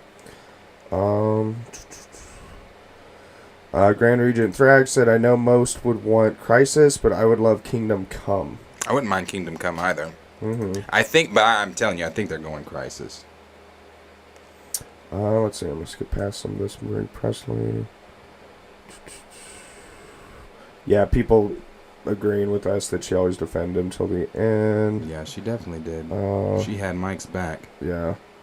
Steppenwolf saying the music was amazing in the Batman. Totally agree. When they were playing Nirvana, I was like, oh, okay. Something. Like, which Nirvana? Something in the way. Yeah, something in the way. Yeah, it was like we got an emo Batman where like he was literally like, you're not my dad, Alfred. But like I was okay with it. I was for it. Like unlike like Toby when Toby was emo Spider-Man. Oh yeah, that one was a miss. This was a much better. Emo version. Kenny Pierce said that's the most Italian American Penguin I ever did see. Steppenwolf says, by the way, Zoe Kravitz is my favorite live action Catwoman. She was fine AF. I agree. Bro, Zoe Kravitz was She was. She looked great good. Because Anne Hathaway. Honestly, I don't know your thoughts. She didn't give me much. She didn't give me shit as Catwoman. Her. We know how we feel about Halle Berry's Catwoman. And then Michelle Pfeiffer was up to that point the best, but even Michelle Pfeiffer is not like that iconic to me. I know she is to some people. I felt like she was kind of a weird. Listen, I didn't like the stitched together suit. I actually liked the suit. Did you like I the liked suit? the suit. I didn't And like that it was stitched together. I didn't mind it, honestly. But there's some behind the scenes stuff. You know, she really had to learn how to use a whip. No. So there's behind the scenes stuff of her on set during one of the scenes, and she's practicing the whip, and she took a mannequin's head off. Oh my gosh. Bro, I was like, oh wow, that's pretty Okay. dope that she That's actually pretty knows how to bad. use a Yeah. whip like that. Yeah. So I didn't mind Michelle Pfeiffer's Catwoman at all. I hate Halle she was Berry's my favorite up Catwoman. until I had Zoe Kravitz. Halle Berry doesn't do good comic book. No, let's stay away characters, from those. She also at did an all. MMA film. Let's Oh, stay did away she? from those as well. Oh, okay. Yeah, no, Okay. she should. Yeah. If you're gonna beat anybody up, learn the layout of the house and turn out the lights and Yeah. like in enough. Yeah. I don't need see you in a cage. Yeah. Yeah. And then Anne Hathaway's Selena Kyle was like, oof. It was like, all right. I guess that was a thing. We'll do. Eartha Kitt was Catwoman. I forgot. Eartha Kitt did play Catwoman. Oh yeah. That's right. Yeah, Connoisseur Triple Salute said that one. Yeah, I forgot she did. That is true. Hungry Almighty said, I didn't mind the Zoe Catwoman. I feel like she was missing the seductive vibe that Catwoman has. Arkham Catwoman from the games and Catwoman from the animated series are the perfect Catwoman. Yeah, I agree, especially Arkham. Yeah. I saw D Sizzle said Zoe is the spitting image of her mama. She definitely is. She so is. She definitely is. I mean, Jason Momoa and I had the same thoughts on that. I remember being a kid and being like, well, I have a favorite sister. That's for sure. Right. Steppenwolf said also Batman Earth 1 is a different comic book from year 1. The Batman took a lot from Batman Earth 1 with Martha's family having mental issues. Same with Telltale Batman, where the Waynes were corrupt. Mm-hmm. Yeah, true. We Yeah. want to move on to the next. Yeah, I don't. Think We also have Gray saying Michelle is goated though, for sure. Oh, okay, okay. She's Michelle Pfeiffer. I see Stevie in the chat said, yep, on the Lisa Marie, she had a cardiac arrest. Yeah, I saw a few people saying that. Just making sure I didn't miss anything. Yeah, that's DJF and I said they should speed Pattinson and have him training with Ra's al Ghul, but not have Ghul be the villain in it. You could do something like that. Yeah, and later on he is, but... Yeah. So Yuri G said, I'll be that guy. If Marvel can make a movie with 3 Spider-Man and general audience wasn't confused, the DC... I mean, yeah. Yeah. It's like that's really well put. The that is a good point. The ECU movies can have 2 different Batmans. Right. Especially if we're also, again, if we assume we are building to Crisis. Right. You're just planning yourself more Batmans. Yeah, so okay, yeah, we'll move to the next topic here. And the next topic that we're going to be moving to, and Nico's in the chat, appreciate you being here. The next topic, appreciate you, Snyder. He's got to head out. Appreciate you. Yep, Snyder. So we'll move on to the next topic here. The next topic we're going to move on to is the ATLA news that's going on, and there's some Avatar news going on. And now, when we talk about Avatar, it's always great to understand that this is Avatar Studios. This is not the Netflix series that I'm assuming is going to come out in 2023, probably winter 2023. That's my assumption. Now, we have not heard anything. We haven't even got a trailer, so I don't know. But when we talk about Avatar Studios, it's also really good to keep in mind this shit's not till 2025. Yeah. But 2026 for the Zuko film. For this, yeah. 2026 for the Zuko film. Actually. Yeah, it's late like 2026. That's October 9th, 2026. And we know that the new series following the Earthbender Avatar is going to be coming in 2025. I think the Aang Gang film is also coming in 2025. So you still get 2 ATLA, world, within that first year. So, but this is coming from Avatar News, and Avatar News, huge shout out to them. Avatar News has a huge following on Instagram. They have a huge following on Twitter. They cover all things Avatar, from the Netflix series to the upcoming things coming on with Avatar Studios over there on Paramount and things like that. So they have a very good track record when it comes to knowing what the fuck is really going on over there. So this is coming from Avatar News, and they said last month we hinted. Let me see. I gotta zoom in on this. because this is small. All right. Last month, we hit you with the mother of all Avatar news exclusives for 2025, and now we're going even further with the big ticket item of 2026. We have new confirmation from our sources at Paramount, Avatar Studios' parent company and the owner of the Avatar franchise, that the previously reported Zuko-focused movie is officially currently on Paramount's schedule for the theatrical release in 2026. This will be Avatar Studios' second animated movie following the theatrical release of their first, featuring Aang's team Avatar as adults, which has a which has been publicly confirmed release date of Friday, October. Down to the day, Friday, October 10th of 2025. Based on Avatar Studios' plans of one movie and one show per year, we can currently. Oh, okay, I didn't know that. Oh, okay. So one movie and one show per year. Okay. Okay. We can currently project that the second movie will come a year after the first, taking the same Friday slot in the next year's calendar, October 9th of 2026. Again, the day and month are projections, but the year of 2026 is currently official at Paramount. Right now, we know less about the Zuko movie than the adult Aang gang movie. We don't know what time period the Zuko movie will take place in. We literally just know it's a movie with a Zuko-focused storyline. It's probably a safe assumption that the Zuko movie will take place in the similar time period as the adult Aang gang movie, but we don't know that the three movies of their first 3 years, what the plans are. We do know that the three movies of their first 3-year plan are not a trilogy, but 3 separate standalone stories. At least that's what their plan was last year. Therefore, it's totally possible that this one will surprise us. Imagine, for example, that it could actually be about old Zuko in the era of Korra. I wouldn't want that. One thing we can be pretty sure of, assuming Zuko is young or an adult in the movie, Dante Bosco, we talked about this last time we talked about Avatar News. Dante Bosco is returning to play Zuko's voice, not just in this, but in, I believe, everything they're doing over there animated wise. I hope so. Yeah, we'll return to voice him, and he's already attached the voice. He's already attached to voice adult Zuko in the 2025 Aang Gang movie. This news went up 3 days early on the Avatar News Patreon before we got finalized confirmation for posting it publicly today. Our next exclusive about Netflix live action series is up on, okay, I need to see that, is up on the Patreon now, as we have to finalize some details about that before we can share it publicly in the near future. Join our Patreon, blah, blah, blah, blah. And then the image above is official artwork. Oh, this is official from... So they did release it? Okay, so yes. He is young then, right? Oh, I just realized the chat can't see it. Thank you. We keep forgetting. I do. I'm so sorry. Yeah, so... I keep not noticing and not telling you to. So it says this image above is official artwork of Zuko from Avatar Studios. So if this is... bullshit Legend of Korra.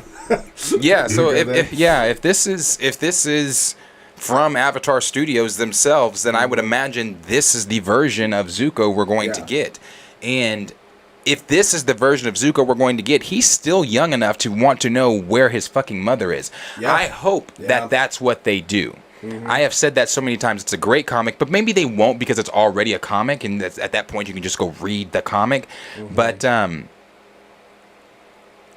in that comic, there's so many. Have you read that comic? I haven't read any of the comics. He finds out what happens to his mother. His mother is in it's been a minute. It's a little. I don't want to say anything inaccurate, but she's in a village where I believe she was remarried. Something. God, I don't want to lie. It had something to do with her. I want to say she didn't have help me, Chad. At some point, she lost all recollection of who Zuko is and everything like that, or who she even was. I think she had to it wasn't changing her face. Did something happen to her face where she had to something augmentated her face. It's been a while since I read that. I need to go back and refresh my memory on that. But I hope that they adapt that story. I think that it's a very good story for Zuko. I think that fans would also appreciate it too, but at the same time, it's already a comic, so they may not. I'm not sure where they could be going with Zuko. It could be, you know, showing him as Fire Lord Zuko and his time as Fire Lord during that time. I'm not really sure, but I'm excited for it because Zuko is one of the most interesting characters in ATLA. I've always said this. Yes, he has an amazing arc. I think he has one of the best arcs in, as far as a character's history goes, just in media period, he has one of the best arcs. Like, you watch Zuko go from this spoiled, pampered prince who's been banished, wanting to restore his honor, to realizing that his honor was never trying to please his father. His honor was in doing what was right for the Fire Nation, doing what was right for him, and obviously being there for the Avatar. Not to mention his relationship with his uncle. Yes, his relationship with Iroh, which is fucking fantastic. Chill Spot, a.k.a. New Year, same spouse, said she went to the Mother of All Faces, and she had her identity changed. Yes. The side effect was memory loss. Yes, okay, so I was on par. Yeah, you were there. I was on par. It's been a while. Yeah, bro, the whole... she prayed for her memories to be erased and also changed her looks. Yes. She didn't want to be found. That's from Absent Good. Okay, yes, thank you. That's what it was. That's exactly what it was. So that is a story they could put on screen for us to see. I mean, I would like to see that. I hope we see Aang in the series too. Yeah. I mean, Aang was still alive. I would assume Aang is still alive at this point. Yeah, because like flashbacks seeing him in if you remember, there was that dude who was like able to bloodbend even when it wasn't on the full moon, and so they did a flashback to the trailer of Aang taking him out or taking his bending away. Yeah, I feel like he was older than this, because also keep in mind Zuko's older than Aang. That's true. Zuko is. Aang should definitely still be the Avatar. Well, actually, is Zuko older than Aang? Zuko's not older than Aang. Well, okay, but you get what I mean. He got frozen for 100 years. Right, Aang's like, what, 112, 114? Yeah, but you I know what I mean. But yes, technically, yes, he is much older than him, but I get he what was you're preserved saying. in the ice, so he was 12 when he woke up. Yeah. Even though he was 112, right. Yeah. So, I think that this is... I love Avatar news. We've talked about ATLA at I'm so excited that too. they're doing this. Bro. I'm so glad that this studio is a thing. Mm-hmm. I am too. I'm glad. And I know a lot of people are trepidatious about the live-action Netflix series, just because live-action Netflix series is things that they've done. Some things that they've done haven't been the best. A lot of their live-action series have been great, though. But and your trepidation because of M. Night Shyamalan's terrible adaptation of the Avatar. It was so bad. But with what we talked about, when we saw some of the things... Yeah, we talked about it on Tuesday. Some of that practical sets... Looks good. Especially the Fire Throne room. Like, really had me excited. Yeah. And we haven't heard anything that's made us... other than the fact that it is Netflix, that's the only thing that's made us nervous. None of the news coming out about it. Yeah, nothing coming out of it. Yeah, and you were reading an article on Tuesday, and the studio was talking about it, and it sounded like they really respected and saw and understand the weight of how beloved this franchise is. Yes, and so I feel... Again, I don't know. We always have to keep on tempering expectations for everything the expectations. These days. But I don't know. I'm hopeful. But the care is there. Yeah. The care is there because even the casting is there as far as the care. Right. And you see the care in the casting as well because they are only casting certain Asian descent. Yes. That's all they're casting. Yep. And they even for the voice acting, they're only calling for Asian descent. Yeah. And I love that because again, the representation fucking matters. So So I'm pretty excited for the Avatar Netflix series and the whatever they're doing over at Avatar Studios. Yeah, but for sure. As always, question is for you guys. Let us know down below in the comments what you guys are thinking about what is going on over at Avatar Studios. Are you excited for the Netflix adaptation that's going to be coming out? I'm still predicting probably fall or winter of 2023. Are you excited for what Avatar Studios is doing? Although it is quite a ways away, it's still exciting to know that there is an Avatar universe being built with the creators, the original creators of the OG series at the helm. So I'm really excited for it. But, you know, again, let us know down below in the comments what you guys are thinking. Nico Beam said Fire Lord Zuko needs to be a series, not a film. It's giving The Last Airbender vibes, to be honest. I don't know. And to be honest, I'm going to disagree. And the reason I'm going to disagree is because the makers are at the helm. They know their characters better than anybody. And I feel like if they believe that they can tell Zuko, give a good Zuko story, you know, and I don't even want to say that we don't even really know about Zuko. As we just pointed out, he has the best arc, in my opinion, from the entire series. Yes. We learned a lot about Zuko. We grew with Zuko. We cried with Zuko. We loved with Zuko. We got mad with Zuko, you know? Yes, it's all been established. Yeah, it's all been there. So I think if you have the OG creators a part of this, knowing that this is their character, they know the direction they want to go with their character, I don't have any trepidation in anything that Avatar Studios is doing, honestly. I also anticipate him being in series that they're going to be putting out as well, possibly. So. Yeah. Absent Good said, man, can't wait for all the Avatar movies and can't wait for the live action. I feel the same. Let's see. D. Steezel says Netflix still makes good animated stuff, but their live action stuff is always hit or miss. Yeah, and also a big reason I think people have trepidation is when something's brought over that's already a pre-existing thing to Netflix. I feel like that's when there's been a lot of fumbling. When it's a Netflix original, Stranger Things is obviously amazing. Like, you know, they have these original series, but it is the adaptation. But I will say that the original creators, before they knew they were going off and doing the studios, they did have hands-on with this project, but then once they knew they were doing that, they took off. So at least at the very beginning, they had them right there alongside within that early development. That's true. And then hearing what they said in that article, I'm less nervous than I was previously. Let's see, Grand Regent Thrag said, so an Avatar universe is everyone born with powers. No. Certain people are benders, certain people are not benders. Yep. So the best example I could give you... Yes, they have to develop their powers. The best example I can give is Sokka and Katara. That is something that Sokka deals with, and this is why I love Avatar, bro. Yes. That's something Sokka deals with during the series. You know, he is very...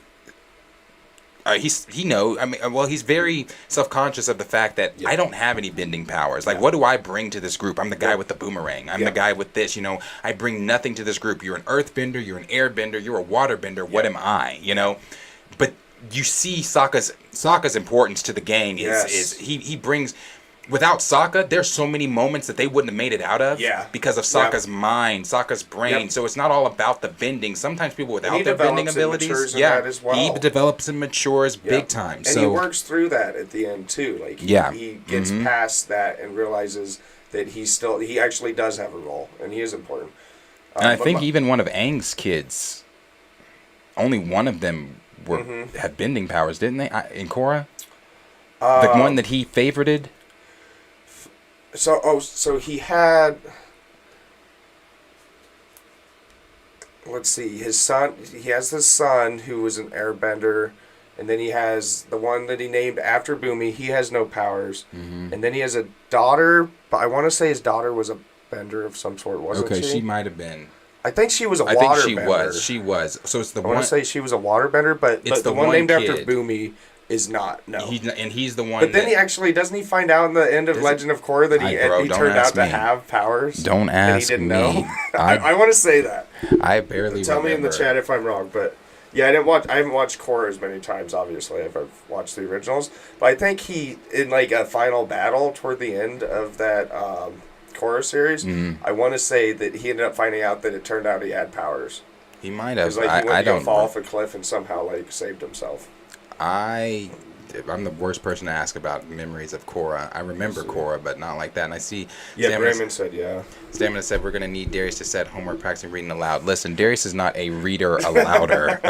I skipped that one. when I used to get called, in class to read, I'd be like, motherfucker, was my hand up? Dude, my heart would start pounding. Yeah, because I'm like. I just didn't like doing it. It's like it's not that that's the thing. It's not that people that don't like to read out loud can't read. It's a simple fact of I'm overthinking it now. Yes. I'm overthinking. I'm overthinking, like I'm looking at the words and I'm like, fuck, if I mess something up while reading this out loud, and I'm reading this out loud to 50 plus people, so it's like, yeah, that ain't for me, bruh. Yeah. It's not for me. That's why when I can find the interviews of them actually saying it, I will play the fucking interview. Yeah. Yeah. No, don't you worry, you're all good. Let's see, where are we at? Absent Good said, I'm waiting for the live action trailer. Needs to drop ASAP. I hope the live action trailer drops during the Super Bowl. That'd be dope. That'd be nice. They had a Super Bowl spot for that. That'd be nice. Let's see. Executive Judge says, when is the ATLA live action thing supposed to come out? Okay, so we have not gotten a trailer for it. Now, this is just my prediction. We've heard nothing. We've got nothing because Marvel, Netflix, and they want to make sure that when they release everything, it is perfectly this is coming from them. This is something that they were saying in the article we read last Tuesday. They want it to be perfectly perfect. They understand how much this franchise means to the fandom. Again, their words. So they want to make sure that everything is perfect before they release it. So I'm assuming we're going to get a trailer for it probably around summer, maybe beginning summer, maybe even spring. Yeah. And I'm assuming we're probably not going to get this because they're done. They're doing the post-production stuff right now. Right. Oh yeah, that's right. Yeah, they're done with it. Tuesday. So I'm assuming we're probably going to get something as far as seeing the actual show late fall, early winter. Yeah. That's just the They prediction. don't want to put out some bullshit She-Hulk trailer where the people were clowning the CGI Right. like when we were just watching the Ant-Man Yes. trailer how fucking MODOK looked. Yeah. Yeah. And I want to kind of retract that. We might get that shit. We might get this shit the first quarter of 2023. Yeah. We might. It's very possible. Yeah. It's very possible. Yeah. Xavier Phoenix said, I'm excited. I'm hoping the Netflix series can wipe that awful film adaptation from my memory, LOL. Yes. Yeah, I think we're all hoping that. Cleve17 said, I hope we see what happened to his sister after she lost her marbles, LOL. I do too, because that bitch was fine too. Or, I hate to say bitch. In which one? Who are we talking about? Zuko's sister. What's her name? Oh, Azula. Azula is one of my favorite fucking characters. I told you, I like villains, bro. Yeah. I like villains that are villains just to be fucking villains. I like chicks that are mean. Yeah, too. yeah. I just do. Now, granted, Azula wasn't evil just to be evil. There is some traumas that come with Zula's, I mean, that scar on his face is from dear old dad. Yeah, right. So she definitely has her traumas from her childhood, the way that she felt she was treated by their mother, even though their mother loved Azula. Azula just had fucking issues. Yeah. But, Azula is one of my all-time favorites in the Avatar. Not to mention, she was just one of the baddest benders. Bro, when they introducing her in season 2 was genius. Yes. It was genius because she changed. She is what, obviously the first season, like maybe the first few episodes as we're getting into it, they were kind of testing the waters. Is this going to stick? Is this going to work? Then you see it getting a little bit more mature as it goes on. Yeah. But season 2, the tone changes when Azula comes in with things like that, bro. She was her Ty Lee and May when they took down Ba Sing Se. Yeah.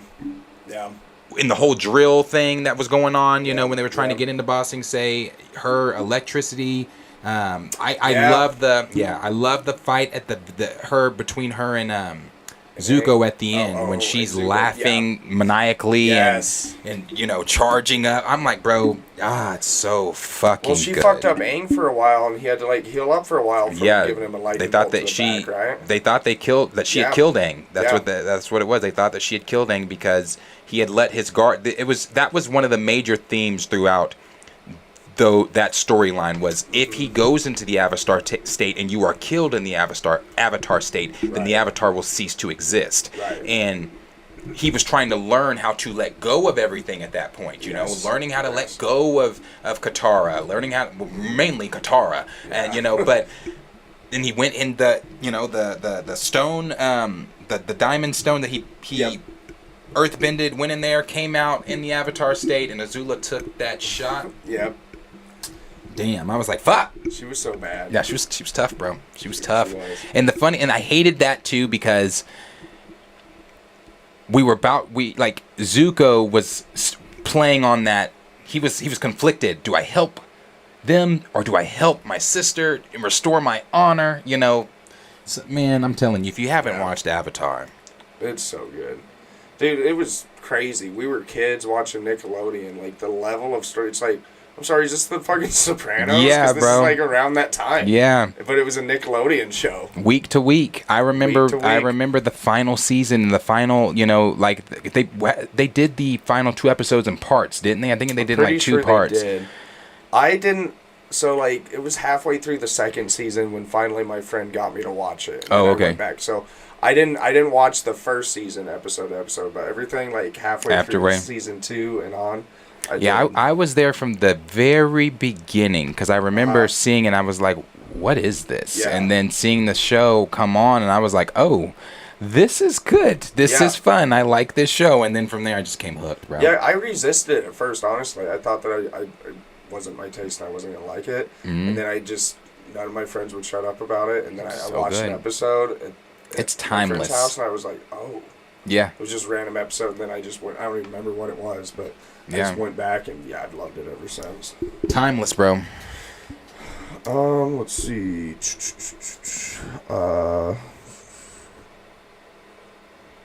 Yeah, people confirming that he did end up getting bending at the very end. Got more people talking about. Got a lot of people saying they're hyped for it too. Sir Yeah. Yuri G, Absent Good. Executive Judge asked, when is this ATLA live action thing? Oh, okay, I answered that. Then he said, Darius Saka's Swordsman is an episode that touches on that too. Yes, that's one of my favorite episodes. I love that episode too. Yes. I love that episode. You know, It was. when he he found not that Sokka ever was misplaced in the group, but he found a reason for him to think that he mattered within the Right. group by doing that whole sword. But he always mattered, in my opinion. Like, Yeah. Sokka's the brain. Yeah. Sokka comes up with a lot of the shit that No. get them out of Yeah, situations. he planned, he was good strategically, and he also... He figured out the whole eclipse. Yeah, that's That right. was him. He did, you're right. That was Sokka. He so- also held the group together, too. Like, you know, as far as camaraderie. Yeah. He really did. Like, when there were rifts at times, because there were, Mm-hmm. he usually was the person who was trying to peacemake and, Yeah. you know, keep Yeah. everybody on track. Yeah, I love Yeah, Sokka. soccer was important. My nephew actually just got me an action figure of him Oh, yeah? for Christmas. Yeah. Was it one of the taller 6-inch ones? 6-inch, yeah. Yeah, I've seen Uh-huh. those. I've seen those ones. Let's see. I got Dre Mac that said Sokka is his guy throughout the whole series. Yeah, bro. I like Sokka Yeah. too. Sokka's I do good. too. Yes, Professor Film Fan. We saw that. Very sad. Very sad. Yeah. Zula's one of my favorite villains. Or she is my favorite villain in the show. she's... Yeah. The Bossing Say arc was so good from Executive Judge. Yeah. Are y'all Absent Good said, are y'all excited for live action? I'm excited for the Netflix live action series. Just based off, if you would have asked me this a couple months ago, I'd have told you no. Yes. But based off of some of the things that we've seen, I'm encouraged. I'm encouraged. I'm excited Yeah. for it. For Yeah. sure. We're definitely reacting and watching that on the yeah. channel for sure. Yeah, it's gonna happen. And I know people have been asking me about Bad Batch. I can't watch Bad Batch until Saturday. I just do not have the time throughout the week to get In here and do Bad Batch. Raymond said I prefer a binge. Yeah, see, at the time when I was younger, when it came out, There was no binge. There was no such thing. No. Yeah, there was no such thing. We had to wait week to week for it. Yeah. I will never forget the anticipation for the finale. You know, I was at school and I couldn't wait to get home because that night was the finale. We finally got to see him fight Fire Lord Ozai. Yep. And I was like, and he fucked him up. Yeah, bro. Yeah, Ozai was giving it to him at the beginning. He was, just because Aang didn't want to fight. Like Aang was like, no, I don't. You know, that was the whole thing. Was he was struggling with like wanting to kill him. You're gonna have to kill him. He's like, I want to find a way to not have to kill him. And yeah, he ended up figuring it out. I love that because he speaks to the past avatars. And they're telling, you know, every one of them is different. They're saying, like, I forget, was it Kyoshi that said, I personally don't see the difference. You know, they all said kill him. Yeah. Like you gotta kill him, but they were like, it's kind of part of the gig, buddy. Yeah, and I love when Ozai had him up against the rocks and he was in that rock ball and he was hiding and Ozai's just firing at it and then he's like, come out, little avatar. And Aang grabs him by the goatee and pops out. I'm like, fuck him up, Aang. I was like, fuck him up. Yeah, bro, so fucking good. Yeah, so fucking good. So like the look on Ozai's face when. Because Aang could have killed him. Like when Aang was doing the foal and about to kill him and... Just bringing all the elements in at him. Yeah. So dope. So dope, man. Yeah. Suki, another one. Suki's a good character, too. Another one that I love. I love Suki, too. Like the whole... I know I could go, but the whole... when I forget, what is Suki's team called? They are the... I forget what they're called. Help me, chat. But it's when Suki's team was fighting Azula, May, and Ty Lee when they were saving Appa. They were telling Appa to run and things like that. And that freeze frame on Azula about to... And they froze it. I was like, no, I need to see what happens. No, bro, so fucking good. I love the Avatar. It's so, the Kyoshi Warriors. Thank you. The Kyoshi Warriors. Yeah, of course. Yeah, I don't know how we forgot that. Yes. Of course. Yeah, so, but we'll move to the next topic. And DJF and I said you guys fans of Invincible. Yes, we've talked about that too. Season 2 is supposed to be coming this year. Is it? 2023. Is it? Okay. Yeah, 2023. It comes out. So dude, I watched that whole thing in one day. Yeah, I did too. I was supposed to do that day, and I sat down. My Tati was going to work. I happened to be off that day, and she was like, "What are you doing today?" I was like, "Oh, I've got to run some errands. I got to go to Home Depot. I had a bunch of shit I had to do." Dude, I was like, "I'll watch this first episode. I'll take a shower. I'll go do it." Next thing I know, she's like home from work, and I'm like on the last episode, and I still haven't even taken a shower because I just sat there. It was that good. It was so good, I couldn't stop. They had me when Omni-Man took out the Great Value Justice League. Yes. When he did that, I said, "You have my fucking attention." Yes. What the fuck is going on? I was supposed to watch one episode, mind you, and that's how that episode ended. How graphic it was too. I was like, "Oh shit, okay." Yeah. I was like, okay, because I wasn't privy to Invincible before the show. Neither was I. I wasn't. Didn't know anything about it. Never even heard of the comic. Never even heard of it. I only knew of Kirkman from the Walking Dead guy. Right. I didn't even know he had anything else about it. And then when the comics are at like the comic book store, they're like that fucking thick. Yeah. They're huge. I want to read one, but they're huge, and I'm just like, damn, do I have that time and dedication? Right. But yeah, it's great. But like I said, we'll move to the next topic here. And the next topic that we're going to move here to is going to be Ezra Miller and how they are back in the headlines once again. But this time it is for the plea deal. So Ezra Miller's back in the headlines. Before we get into why they are in the headlines, if this is your first day on Earth and maybe you're new here, you're not privy to the things that Ezra Miller has been involved with. So I've read this once, but I will read it again. June 11th, Ezra Miller is charged with marijuana possession. April of 2020, Ezra Miller appears to choke a woman outside a bar. January 2022, Ezra Miller delivers cryptic message to the Ku Klux Klan. Again, that one I let slide. March 2022, Ezra Miller is charged with disorderly conduct and harassment. March 2022, Ezra Miller gets restraining order filed against them. April 2022, Ezra Miller is arrested on second-degree assault charges. June 2022, Ezra Miller is accused of grooming. June 2022, another parent comes forward with allegations against Ezra Miller grooming. August 2022, Ezra Miller is accused of burglary. August 2022, in the same month, Vermont State Police try to serve an emergency care order to the mother staying at Ezra Miller's home. August 2022, Ezra Miller reveals they're seeking treatment for complex mental health issues. October 17th, 2022, Ezra Miller pleads guilty to burglary charges in Vermont. So you were reading for a minute. I was. That's there was a lot to read. There were some things there, and again, if this is your first day on Earth, then these are new headlines to you. But if you have been here and you're aware of the things that Ezra Miller has been involved in, then you know that Ezra Miller has, again, I use this example, has been an active volcano throughout the entire year of 2022, especially when he was harassing the poor island of Hawaii. When he was in there, threw the chair at the woman for singing karaoke in the karaoke bar, broke into the couple's home, threatening to set them on fire, was literally on the news, whoever filmed the news, then panned the camera of him sipping champagne outside the country club because he was just free. They were just free to walk around and do whatever. Not since Pearl Harbor had Hawaii been so terrorized, siege. right? Under siege. Yeah, that's funny. They were wild, dude. So originally, Ezra Miller pleaded not guilty originally, but now, and it was, I'm gonna make sure I'm saying this right. They pleaded not guilty on the count of trespassing and have since reached a plea deal with prosecutors ahead of the January 13th hearing. As part of the plea deal, both charges of burglary and petty larceny. Oh, he stole something? What did he steal? Will be dropped.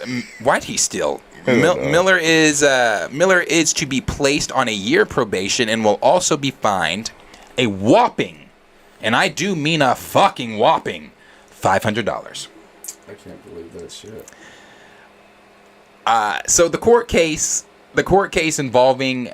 I'm gonna make sure I put this out for people too. So this court case that's involving this, where we're hearing the plea deal and everything, this is not involving the list of things I named above. This is involving one singular case, so that's why it is the way it is. It's not so because exactly, it's not everything. I've seen people asking which one it is? I'm not sure which. I think it's the trespassing. Okay. It's the trespassing. Yes.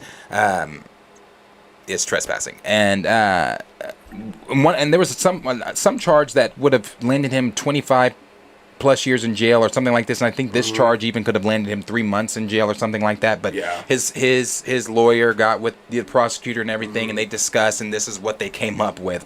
And again, I've seen, is this Ezra getting off too easy? In my opinion, yes. Yeah. In my opinion, yes, this is Ezra getting off too easy because again, this person has terrorized. I named a list from 2011 till up to 2022. Yeah.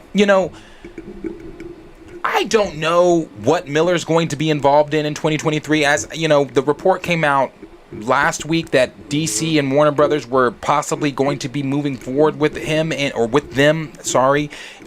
rebooted DC universe. And I said it then, I'm saying it now. If they do that, there's in no universe should Ezra Miller be able to continue on in Hollywood. And I'm sorry, and you might be saying, well, can't we no, not the grooming, not the grooming, not the grooming. Honestly, you can take all that other shit and you can say maybe. You can all the other shit. Honestly, I'm okay with chalking up because look at Robert Downey Jr.'s past, chalking up to drugs and to mental illness and about getting them help. Right. And we've talked about this before. Once we get into the grooming stuff, it's a different conversation. Changes. And I want to remind you that Henry Cavill, they will not be moving forward with. But Ezra Miller, who, in my opinion, I don't think is even like a some good amazing Barry. No, he's really not. I loved him in Perks of Being a Wallflower. Yeah. Killed it and literally killed it. And we need to talk about Kevin.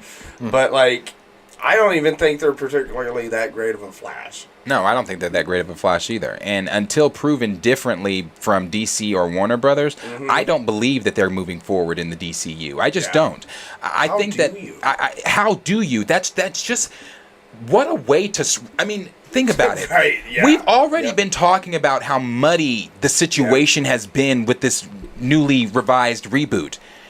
What a way to really start if you think about it. Let's put a hypothetical situation. James Gunn has said that they are going to announce somewhat of their 10-year plan this month. And let's say within that announcement they said, "Oh, and by the way, we're having, X, Y, and Z come back. This person's doing this, blah blah blah. And by the way, Ezra Miller's going to continue." You have already started bad by pissing fans off about the Henry Cavill stuff. Now, I'm not on the whole train of fire James Gunn, blah blah, this whole thing with DC. But I'm still pissed about Henry Cavill, but still understanding and happy with the fact that Kal-El is going to be on screen. I'm okay with Superman continuing on as long as Superman gets to continue on screen. But you took Henry Cavill away. Yep. You've canceled or you've slashed other projects that some people wanted to see. You've changed. You took out Gal. Yep. I even saw a post where Zachary Levi Shazam was on vacation with, I think it was Peter Safran and I think James Gunn, and they were in the mountains and snow, skiing and things like that. And somebody quote tweeted the pictures and said, "This is the type of shit you do with your dog on their last day." when you know your dog is got to be put down the next day. Gosh. And I thought that was so fucking funny because Zachary Levi did that whole video strongly believing that he is gonna. Well, he didn't say whether or not he was gonna stay. He said whether I'm in or I'm out. Blah blah blah blah blah. You guys saw the video. Maybe you didn't. Maybe you did. Go look it up. But he said he was saying some things in that. But one of the things that he's not. He's not continuing. I don't think so. I mean. Again, I'm not over at DC. I don't want him to continue. Zachary Levi has never. No. I don't like him as Shazam. And again, I'm not over at DC. I'm not in meetings. I'm not a fly on the wall. I don't know what the fuck they're talking about. But just from credible scoopers like My Time to Shine Hello, who was not wrong about Rock, who was not wrong about Henry, she said, when everybody was getting excited about Henry, I remember she said, "Henry's not continuing, no need to get excited." I remember I said, "What is she talking about?" I said, "This is one of the only times I think I disagree with My Time." This is in one of our lives. I said this. I said, "I think this is one of the only times I disagree with My Time to Shine Hello because they've already said they're moving forward with Henry. Henry did a video, but she said it early. She said it way before." She's not wrong. I don't know who this person is and how they get the Marvel scoops and DC scoops that they get. Henry Cavill didn't know. Exactly. She knew something Henry Cavill didn't know. She said Zachary Levi is gone. I believe Zachary Levi is gone. Yes. I believe he's gone. It's just the cherry picking is so bizarre that we're hearing from Gunn here about keeping certain characters versus others, and I don't understand it. Either completely reboot or don't do it. Or don't do it. Yeah. Strange. I agree. And it's one of those things where, again, you've taken out Henry Cavill, but you cannot, you absolutely cannot keep Ezra Miller. You just can't. No. You cannot, bro. We've been talking about this shit for a year. Yeah. A year. Yeah. It's been a year of Ezra Miller in the headlines. Yeah. And I'm taking it back to what I've said before, too. There's in no universe can they do press stuff for the film. No. We know that they're giving their final trailer for this film for the Super Bowl. The Super Bowl is going to be the next time. Yes, okay, that's confirmed. The Super Bowl is going to be when we see the next trailer for this film. After that trailer goes, they're going to start getting into the promotional aspects for the film. They're going to start getting into the talk show stuff, the stuff where you're again promoting the film. And where do you see Miller sitting down on anyone's talk show and the questions not being geared toward what the fuck were you doing here or what the fuck were you doing there or why, can we talk about the grooming, Ezra? Can we talk about the kids? Yeah. Can we talk about, the cryptic messages to the police? You'll never find me. I'm in a different universe. Mm-hmm. Why did you throw that chair at that woman for singing karaoke in a karaoke bar? Yeah. Why did you threaten to set that family on fire when you broke into their home? Yeah. That would be the list of questions. Trespassing? I think so. I think that was the trespassing. Because how is that not also assault? You're literally threatening someone. Well, the reason being is because the couple that he broke into their home, they knew him. Oh, okay. And I guess they've known him for like 18 years or something like that. Okay. So they kind of chalked it up to he was, I guess, drunk or something. I don't know. Okay. But I guess, yeah. So, but at the same time, you still did it. It was still something that was in the headlines. Obviously, they filed charges because otherwise, how would we know about it? Yeah, exactly. So it's like, if I'm an interviewer or I'm anybody on a red carpet or anything involving Ezra Miller, fuck the Flash. Because it doesn't matter, because you're not going to continue on as the Flash. It doesn't matter. Your film has no ramifications for the future DCU that we know of. Right. I want to talk to you about the allegation shit. So I just don't know how you do any promotion. Again, we've talked about this too with the little kids. You're now going to be selling toys of Ezra Miller, merchandise of Ezra Miller, and some might say, I think you're reading too much into this, Darius. No, these are and the people that are telling me that are the same people that read too much into the slap from Will Smith. Yeah. Again, if you're condemning Will Smith and and we're ready to cancel Will Smith, and I've mentioned this many times, the man had to literally do a fucking Q&A about months later about why he slapped Chris Rock. Yeah. Miller's done not shit besides checking himself into treatment, which is great. We all said that when it happened. That was fantastic that he did that. But he's not had to get up and publicly apologize. They've not had to get out and do Q&As. They haven't been told by some of us. By some of us, we've been saying they need to just move on and be done. But you have others out there making excuses for Miller, and I'm like. So no, it's not. You do it with the grooming. It's not. You don't. Yeah. So it's not. It's not me or you or any of us over here reading too much into this. No. It's simply what it is. It's simply that there in no universe should Miller be continuing on, not just in the Flash, but in Hollywood. And I know somebody might be saying, well, you know, because I've even said with the whole Chris Brown shit, with Chris Brown being snubbed at the AMAs and the whole Michael Jackson performance being taken away, and Chris Brown just being snubbed in Hollywood in general, all because of the whole Rihanna stuff that happened. Shit does follow you. But look at that. That shit happened in 2009. Something like that. And I'm not condoning it. I'm not saying that just because it happened in 2009 we forget about it. No, Chris Brown should not have I've honestly been like, fuck Chris Brown ever since. Right, yeah, he should not have put his hands on Rihanna Williams, on Rihanna at all. No. One thing that happened though, but we've seen some people saying, well, not just some people, a lot of celebrities too, like Kelly Rowland came out and Jordan Sparks came out at the AMAs and basically were defending Chris, not for the shit that he did, but they were defending him and saying like, y'all are still trying to cancel this man. It's been so long. At some point we have to heal and move on. But with this, that was in 2009. It's 2022 when that past AMAs that he was snubbed. Right. With this though, there's never been a call for cancel. No. There's never been a call for... Which is weird because Chris Brown's was pre-cancel culture. Yes. And his is dead smack in the middle. In the middle of cancel culture. Theirs is dead smack in the middle of it. But I really do think that the fact that they identify the way that they do has a play. Big reason. It has a play on it. The mental health issues has a play on it too, and I don't want to. I don't want to sit. I'm not. That's not me saying, well, mental health is not important at all. No. We all have mental health issues, whether it be on a big scale or on a smaller scale. We all have, and I'm not afraid. I'm not one that I can where I'm won't sit up here and tell you. Yes, I have. There are some mental issues that I might deal with on a day-to-day basis, or maybe sometimes, but.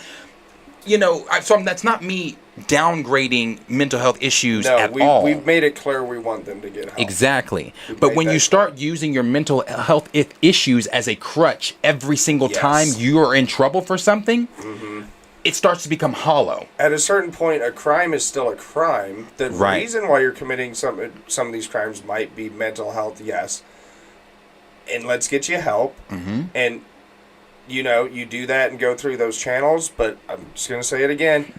Once the grooming shit comes into play, to me, you don't come back from that one. I agree. I don't think you should. I don't think you should. You groomed a child. A kid. A child. Kid. Yep. So... I'm sorry you're gone. Yeah, it should. That's just what it should be. But Variety did have some things to say. I'm just going to read this little part here that they said. And this is... Miller had previously pled not guilty to charges appearing in court virtually with their lawyer in October. According to NBC News, a clerk at Vermont's Superior Court confirmed that the parties have agreed to drop two charges, one of petty larceny and another of burglary. In the unoccupied dwelling, Miller is expected to plead guilty of unlawful trespassing on Friday in Bennington County Superior Criminal Court.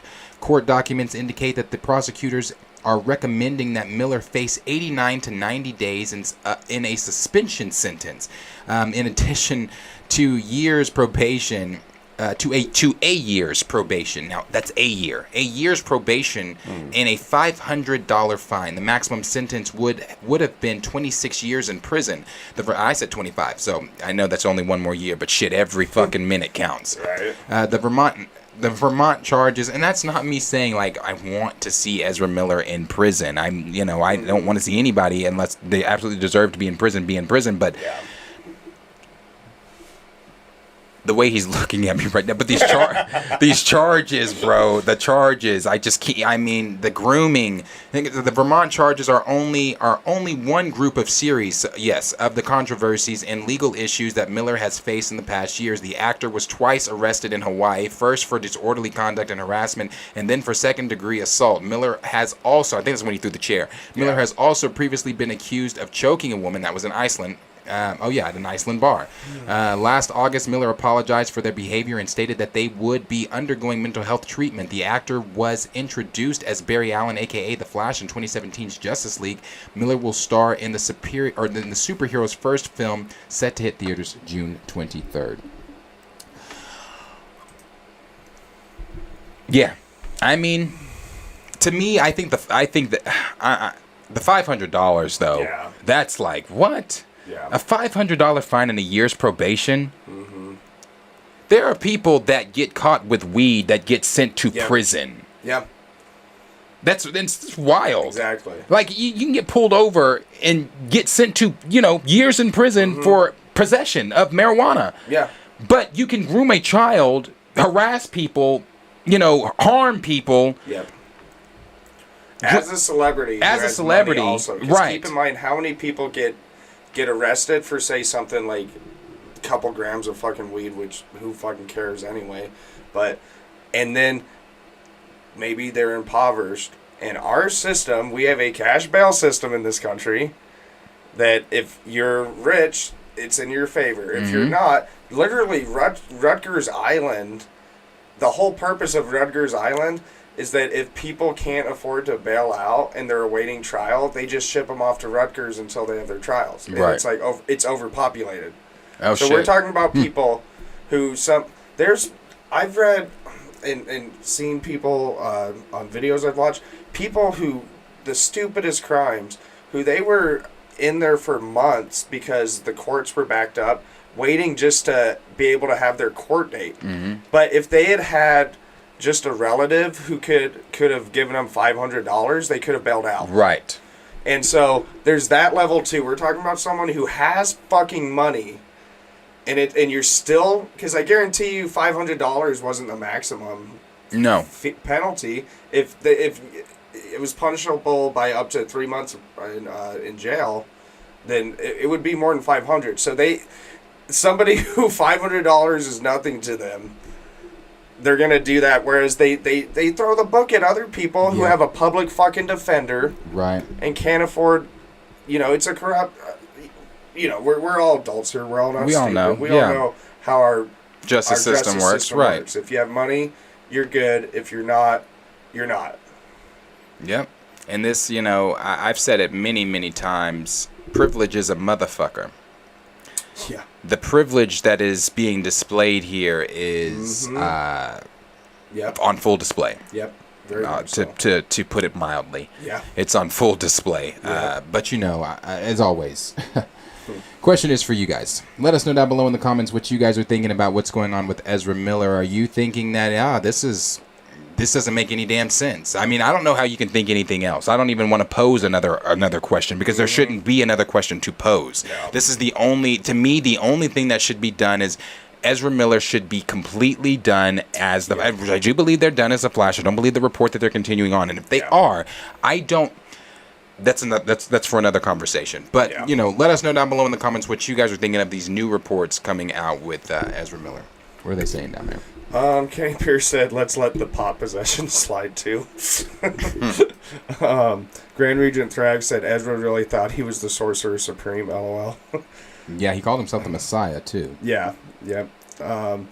Gray said Ezra's been habitual line stepping for 2 years, sums it all up.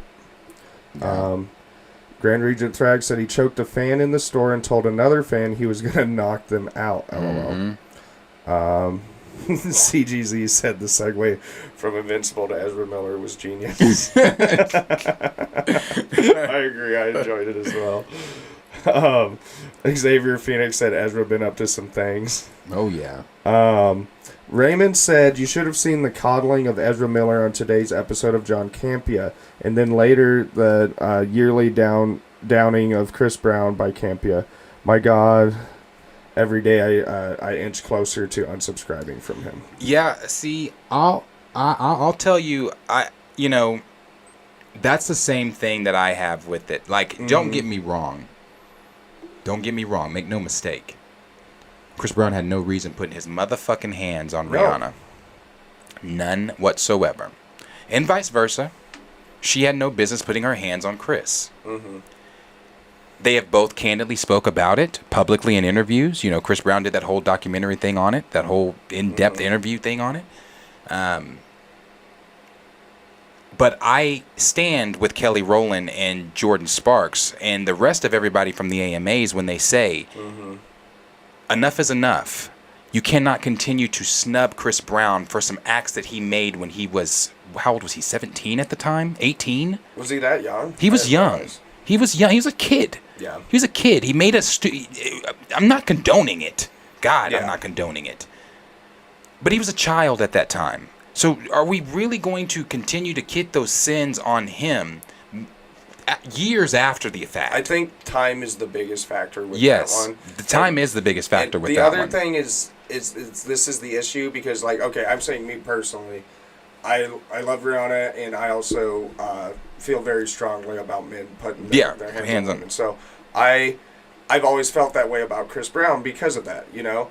But I can be consistent. I'm not going to then turn around and then there's someone I like or someone who's a different skin color, maybe whatever, and have a different take on it. Either way, like, be consistent. Right. If you That's feel the thing. a certain way. And I also think that people's life shouldn't be ruined over one bad decision, one bad night, things like that. A moment like that, I do think that there's room for someone to come back from. What Chris Brown did was terrible, not okay. It also was not a child. Right. It's terrible. Right. It wasn't okay. But it and wasn't- I'm saying I'm very against it. But this is a whole other level when we're talking about grooming to me. There's no coming back from that. I can understand people speaking up for Chris Brown saying it's been enough time. Like, I think, for instance, Morgan Freeman. Remember Morgan Freeman in Shawshank Redemption?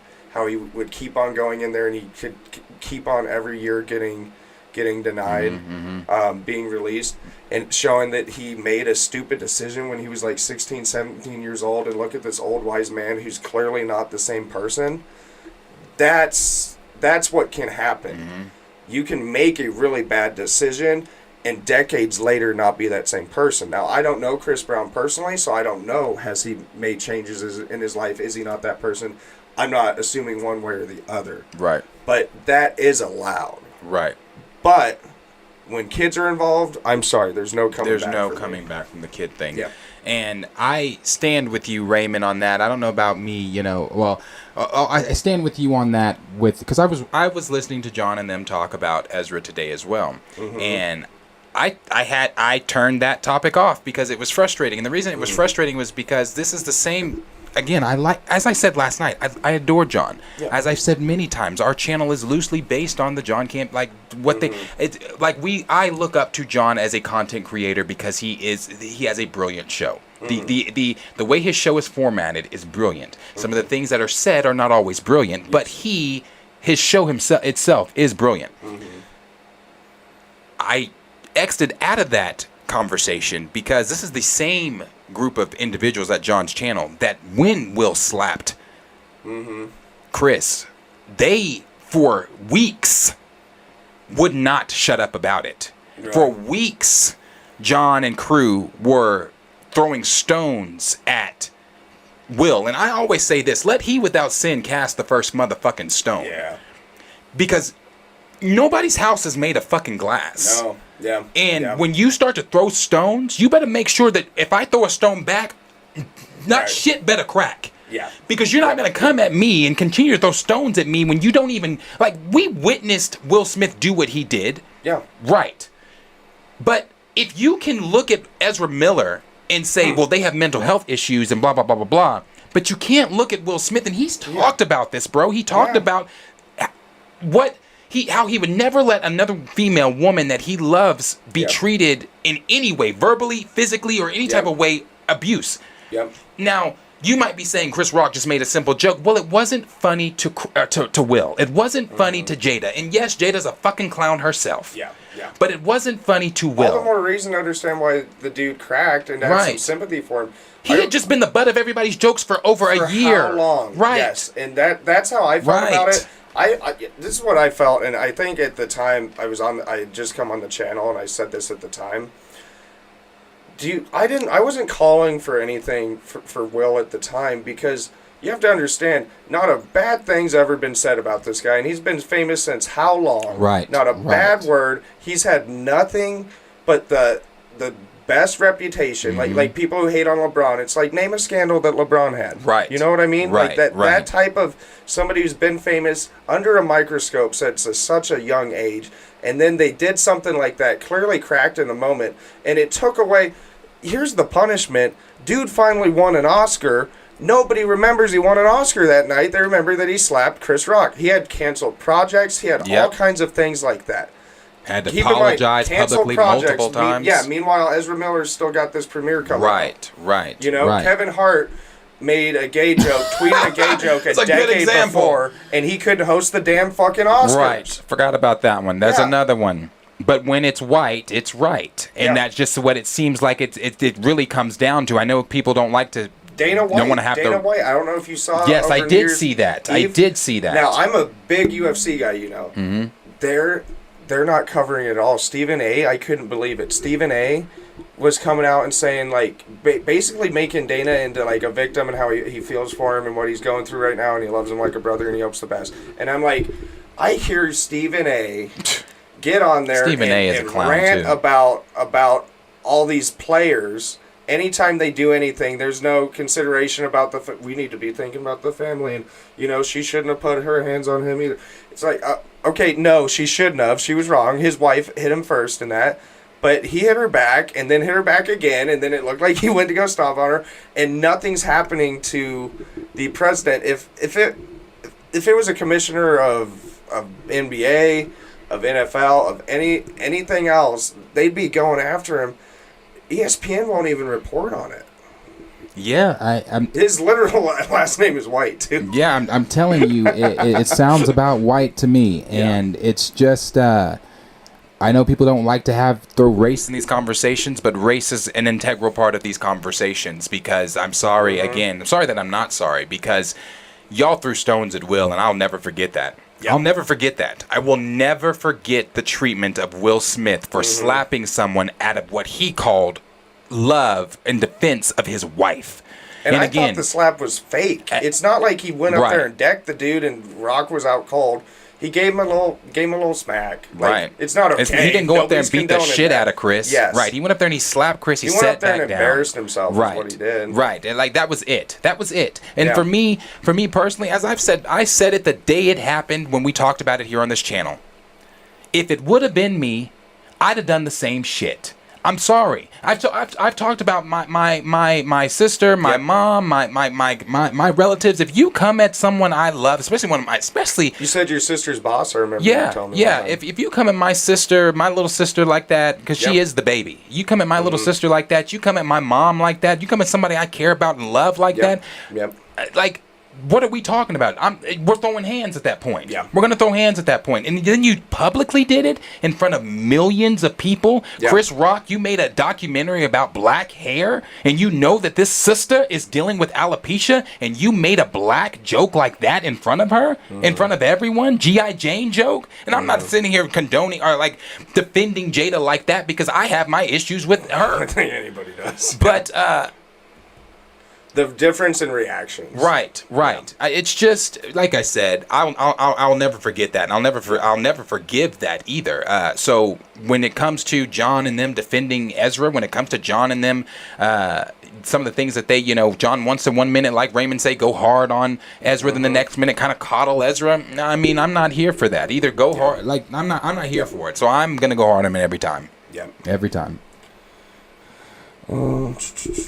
Yeah, people, even before we start talking about the Will Smith. Yeah, I see Stevie said yeah, that Will Stevie. Smith can't get canceled by them, but can get canceled by them, but not Ezra. SMH. Yeah. She watched today's show. Oh, she watched Raymond too, or watched John too. Yeah. Omega 095 said there's an article in 2016 about Grant not playing the movie Flash. He had said he would have wanted to, but Snyder did not choose him. Okay. I don't think John mentioned Dana White. No, John. I don't think John said anything about Dana White today. I didn't hear him say anything. Let's see. Grand Regent said, "Yes, please get rid of him and all those terrible muscle suits." My God, I think referring to Shazam. Oh, probably so. Yeah. It would have to be Shazam. Yeah. No. Yeah. Grand Regent Thrag agreeing with us from earlier. There's no way they can do press with him. No way. I agree. Johnny Washington said we need a Gail King Ezra Miller interview. She would most definitely put all his stuff on blast. Oh, she definitely would. She definitely would. Now, here's the thing. I can't stand Gail. I got banned from Twitter because I cussed her and Oprah out. Like, really? On my personal Twitter, I just got my personal Twitter back in 2022.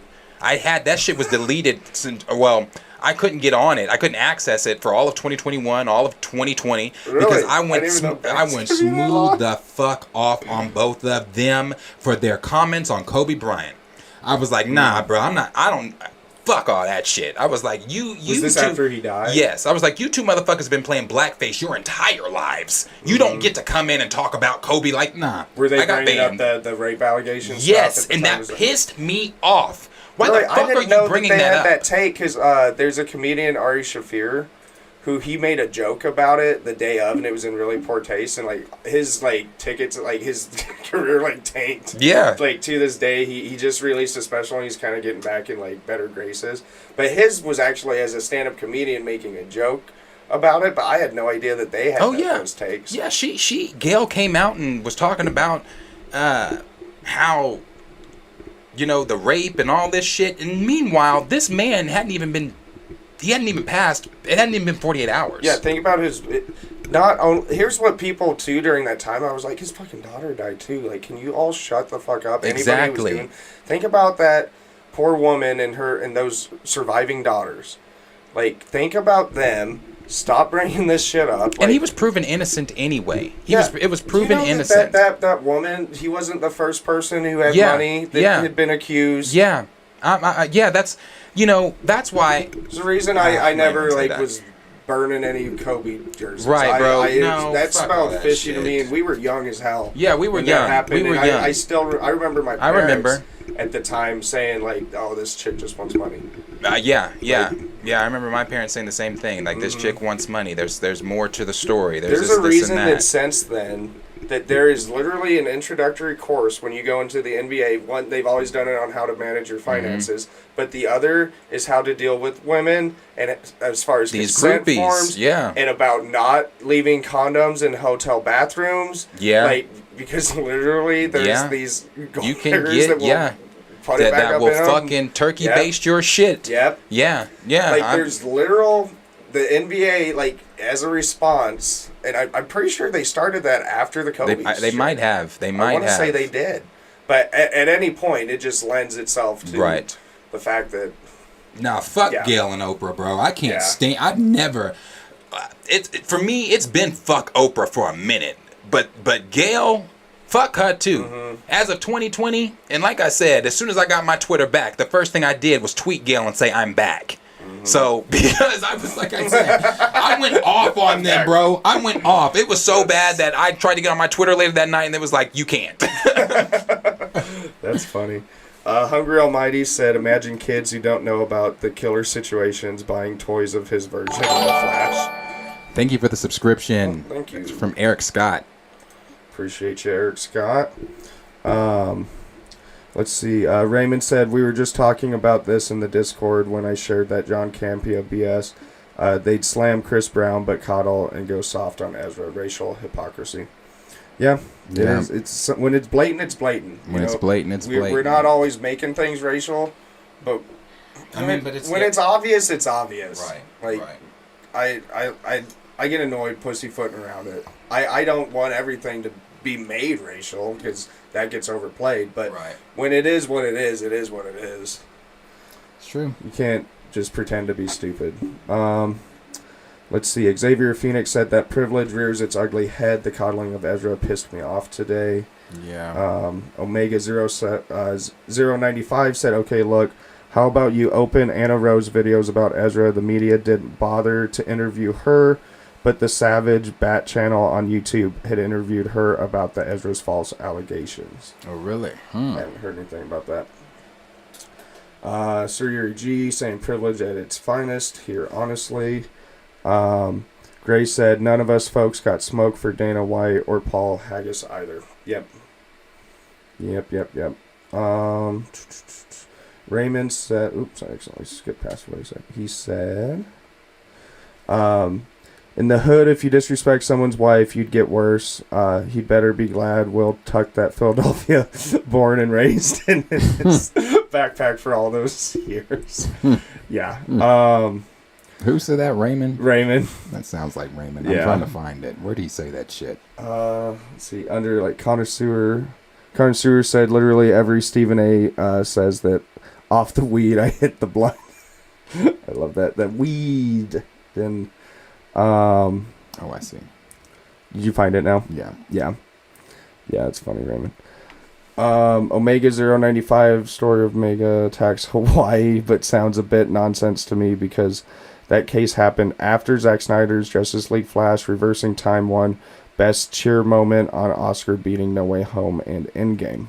Wait, say that one more time. I was kind of lost with it too. The story of Ezra attacks on Hawaii, but sounds a bit nonsense to me because that case happened after Zack Snyder's Justice League Flash reversing time won best cheer moment on Oscars beating No Way Home and Endgame. Well, I'll say this. I don't think that any of the allegations or anything that has been said, I don't know who the Anna Rosa girl is, but I don't think anything that they've been putting out about Miller has been, it's not like this shit is falsified. No. Now, I don't know about her shit. Too? Yeah, there was another kid. I don't know about her shit, but the Dakota Iron Eyes stuff, that's not fake. That's not. Her parents have come out and talked about that. Yeah, that's not fake. Again, everybody can have their opinions on it. You can have your differences or whatever on, how you feel about Miller. But for me personally, I coach kids. Yeah. Yep. Enough said. Yeah. Yeah.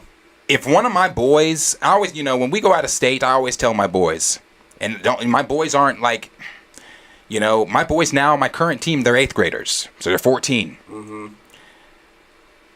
I always tell my boys when we're out of state, together, go in pairs. Yes.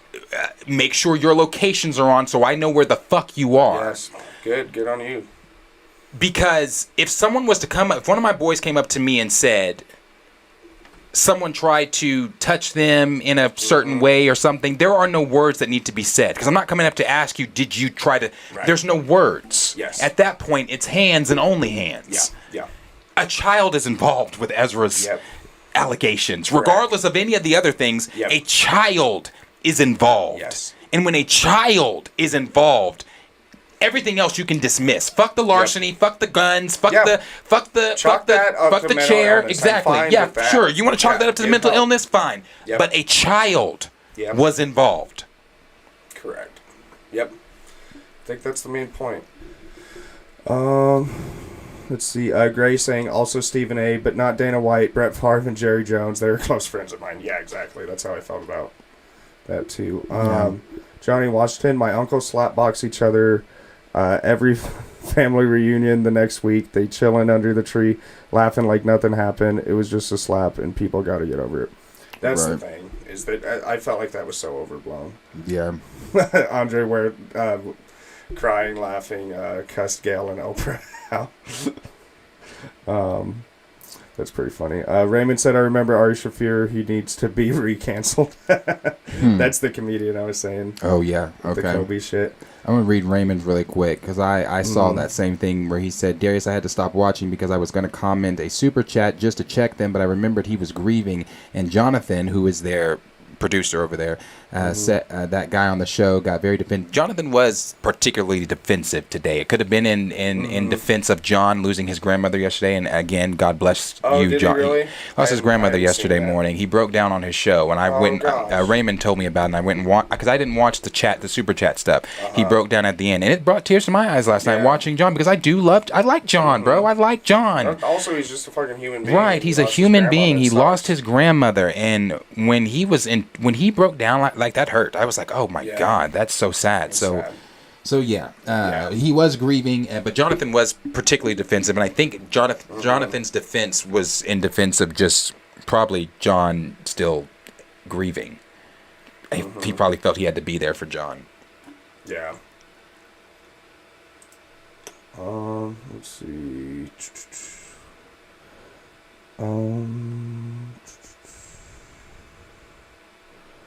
See, Raymond saying, I'm an only child, but have people who are like little brothers and sisters touch them. I'm going to jail. Like what? Like that. Yeah. Exactly. I'm telling you, bro. I couldn't.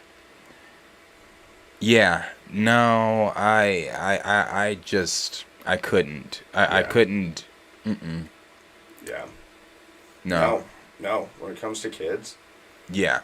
Yeah, because I'm just thinking of situations because we AU basketball, we're in state to state, and we normally stay downtown when we get a hotel so the boys can have something to do because I don't hang. I hang out in my hotel room. If it's not a game, I don't want to walk around downtown. That's why I always tell the boys, turn your locations on so I know where the fuck you are.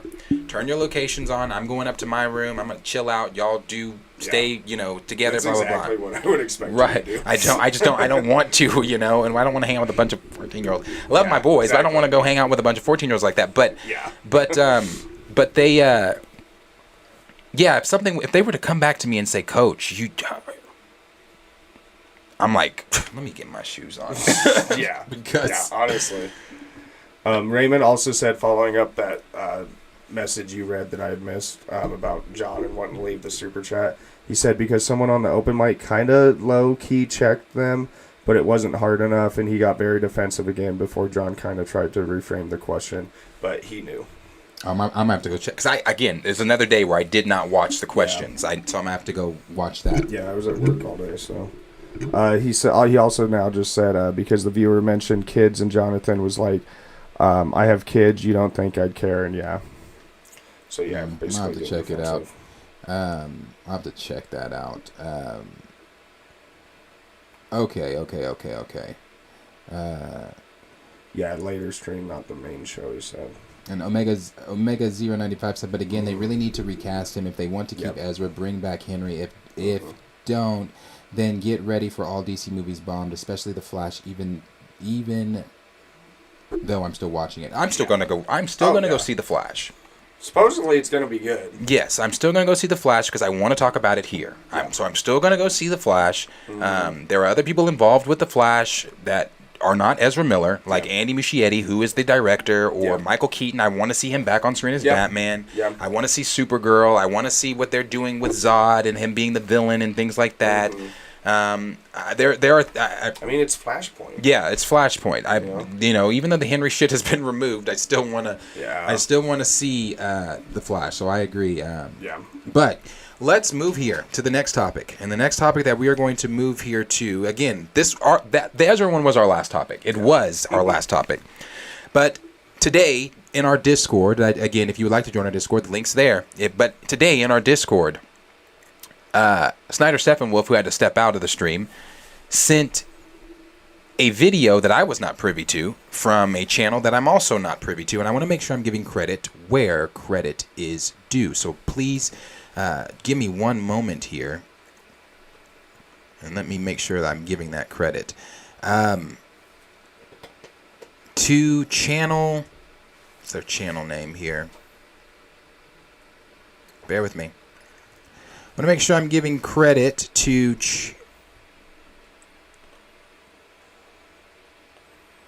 Okay.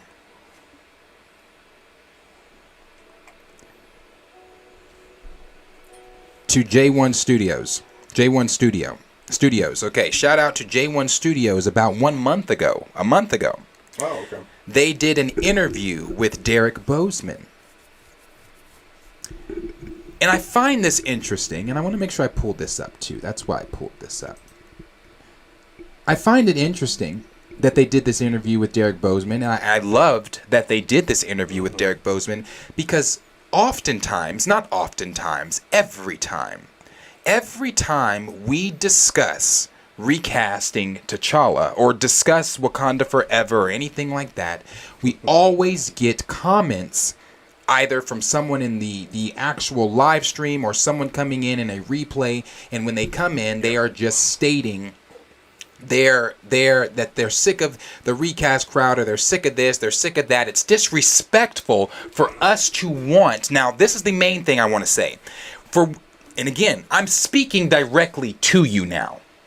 When you say it's disrespectful for the recast crowd to want to see T'Challa back on screen, and how it's disrespecting the legacy of Chadwick Boseman, and how we don't know Chadwick Boseman, but the studio does know Chadwick Boseman. You weren't privy to Chadwick Boseman's relationships, but the studio is. So you guys shouldn't have any comment on or say about T'Challa. Keep crying, keep whining, keep gatekeeping, but Marvel's going to do what Marvel's going to do. And you're right on that last part. Marvel is going to do what Marvel is going to do. And I'm okay with Marvel. If they want to do what they want to do in their universe, do what the fuck you want to do. Because at this point, as I've said, I'm checked out of the BP franchise. Unless you put T'Challa back in, I don't give a flying fuck. Yeah. But with all that I just said, this is not because when you come in, now I'm getting... When you come in... Everybody's saying they've got their popcorn ready. When you come in and you say that we don't know shit for shit about this or whatever, again, I'm not being light on it today. You motherfuckers gotta stop coming in so hot. Yeah. You motherfuckers gotta stop coming in and looking at the hashtag at face value. Mm-hmm. You know, we had the conversation last night about having the civilized conversation. We can have a civilized conversation about recast T'Challa, but when you come in and you say y'all are whining, you're crying, get over it, stop being disrespectful to Chad, the person that you're defending, Chad wanted the role to continue. Chad never wanted us to see a role that he played and a role that he played stop at Chad. And in no fucking universe, if you have a fucking brain, do you say to yourself that a fantasy character stops because the real life actor died. I don't know, you keep saying we're strange. No, that fucking logic is strange. When you're looking at a character, a fictional character, and then you can look at that character and say, be damned, because the real life actor died. Again, none of you, fucking one of you have answered this question. And I'm being real today because I'm pissed about it. I want you to answer this question. Answer the fucking question for me. Would you have that fucking same energy if it was Tom Holland? If, God forbid, something happened to Tom Holland, but if that were to happen and Tom Holland tragically passed away, how the fuck would you feel if Kevin Feige got up here and said, due to the rendition that Tom Holland played, and his rendition transcending any rendition ever played, it's for that reason Spider-Man will no longer be in the MCU. Don't look me in the fucking face and tell me that you would be like, oh, because it's out of respect for Tom. You'd be pissed if Spider-Man was taken off screen. You'd be irate like I am if Spider-Man was taken off screen. So don't come in here with that baby back bullshit. And it wouldn't be called toxic. Yeah, it wouldn't be called toxic. You'd be called passion. Yep. You'd be called passion in wanting your character. Exactly. An important. He's too important of a character to take off the screen. So like I said, keep that baby back bullshit to yourself. Don't come in here with that shit. Don't come in here on that bullshit talking about, oh, y'all don't understand what Marvel's trying to do. No, you don't understand how important this character is to the black community. Yeah. Somehow we keep coming back to that motherfucking conversation. How important the character is to the black community. that the character's inception was literally during the height of the civil rights movement. But y'all forget that because your community was not affected by the fucking civil rights movement. We were. You had heroes during the civil rights movement. You had heroes before the civil rights movement. We did not. We were the secondary characters. We were in the shadows. We were the help. We were the slaves. I've shown the pictures of what we were depicted as. We were shucking and fucking jiving. That's what y'all wanted us to be seen as. Until Jack Kirby and Stan Lee came along and said, fuck that shit. Blacks need to be represented. Yep. And in a strong way. And in a strong way. Yep. So, since you don't want to take it from me, since you don't want to take it from Chad, since you don't want to take it from anyone else, let's listen to what his fucking brother has said. Not the first time he's talked about this either. Derek Bozeman came out a long time ago and said his brother would have wanted the role recast. His niece came out and said my uncle would want the role recast. Yep. These are two people that, since you need someone that personally knows Chad to say shit, these are two people that personally know him. So where's your rebuttal on that one? Yeah. But let me play the video. I'm going to play that first, and then I'm going to continue on with the more shit I've got to say.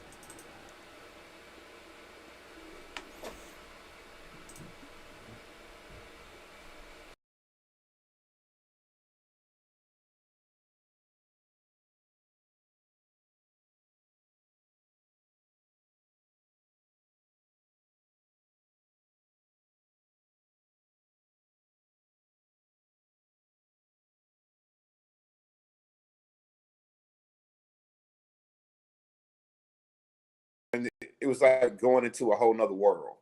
How would you feel if they recasted T'Challa?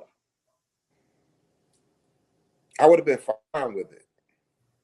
Yeah, I would have been fine with it because Chad was not him and he wasn't Chad. You know, Chad was Chad. T'Challa is just a character, you know. When Christopher Reeves had the accident, they didn't stop having Supermans. Yeah. That's true. Yeah, I mean, they just got somebody else to play the role of Superman. I think that the role was far too important, and it was bigger than just one person because of the effect that it had on Black children. Yeah. Like my great nephew by marriage, from watching the first Black Panther, his aspiration was to be a scientist because he saw this brilliant, elegant, articulate Black man, and he said, "I can do that too." What do you think Chadwick would have been like as a dad? Man, he would have been fabulous. Yeah, he'd have been great because he's already patient, or he was patient. He was filled with wisdom. Those two qualities all by themselves, that's really what a father needs, is patience and wisdom. Mm-hmm. And he had those two qualities. So he would have been a great dad. Great dad. Has everyone seen the movie, or what do they think of it? Everyone's seen it. Everyone liked it. Of course, if you've seen it, the first 5 minutes, it's like a funeral service all over again. Yeah. Yeah. So that was emotional. I've seen it 3 times. Once in DC, once in LA, and then in DC at the Black Smithsonian. And then I made an appearance because this fraternity asked me to here. So okay. I've seen it 3 times, and I cried all 3 times. What I thought was interesting I'm gonna stop it there. Familiar. I'm gonna stop it there because everything that you motherfuckers come in and say we need to shut up about, tell that to his blood brother. Tell that to the family member that knew the man, since that's what you need. Since you need somebody to tell you that knew him, since I don't know him. Because that's the main comment I get. You didn't know Chad. Okay. So since I didn't know him, right, duh. But since I didn't know him, take it from someone who did know him. And tell that person, his brother that grew up with him, his brother that is his blood brother, his brother that has had personal, intimate conversations with him, tell him that. Tell him that. Tell him that the character stopped crying. Tell him that he's whining. Tell him that he didn't know Chad. Tell him and all the bullshit that y'all come in and you tell us. Let him know that.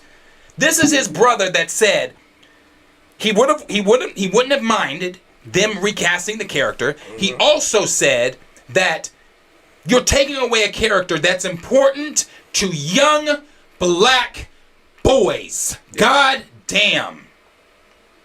That part is another part you all seem to just gloss over, glide right over. I've said that many times. How important this character is to the black community, to young black boys, why the character was created. I've shown the picture. And you know what? I'll do it again because you might be fucking new. So let me help you out. I've shown the pictures of the little black boys reading the books, reading comic books from the civil rights movement. They were reading comic books. And while reading these comic books, these young black boys today are adults today. Because a lot of y'all like to say, oh, that was so long ago, let the civil rights movement go. My grandmother was alive during the civil rights movement. Fuck you. Educate yourself on how history works. Educate yourself on how time works. This shit wasn't that long ago. Nope. Just because you see a picture in black and white does not then mean that was that long ago. It was not that long ago. So these people, these boys that the character was made for during the civil rights movement are adults today. So are you now telling these adults that have been waiting years and years and years and years for this character to be seen on screen to just be taken away? Are you telling them that you're crying? That you're being a baby? That you're gatekeeping? You're being a fanboy? You don't know the character? You don't know what Marvel wants to do? Fuck what Marvel wants to do. It's not about what Marvel Studios wants to do. It's about the importance of the character. You dumbass motherfuckers aren't grasping that part of the conversation. Yep. His brother laid it out for you. And you know what? He just said something in that too when he was talking about his great nephew. Watching his reaction wasn't seeing, because Black Panther's strong, right? Black Panther's athletic. His thought wasn't, oh, I want to be an athlete. His thought was, I want to be a scientist. Right. Look at how he is. Exactly. And we've had people in the chat too, when we've talked about some of these things and we start getting into, we've repeated ourselves on a lot, but about it being in the height of the civil rights movement, people within the chat speak about their fathers, about their uncles, about real life examples of people who at that time they were reading that book and they became doctors. One, I remember they said, became a biochemist. Those were the takeaways, and that's what Marvel's taking off the screen for this generation of black youth. Exactly. And just youth in general. Because even if the youth aren't black, this generation's any color still needs to see black people represented in a strong way. See Asian people represented in a strong way. Latinos.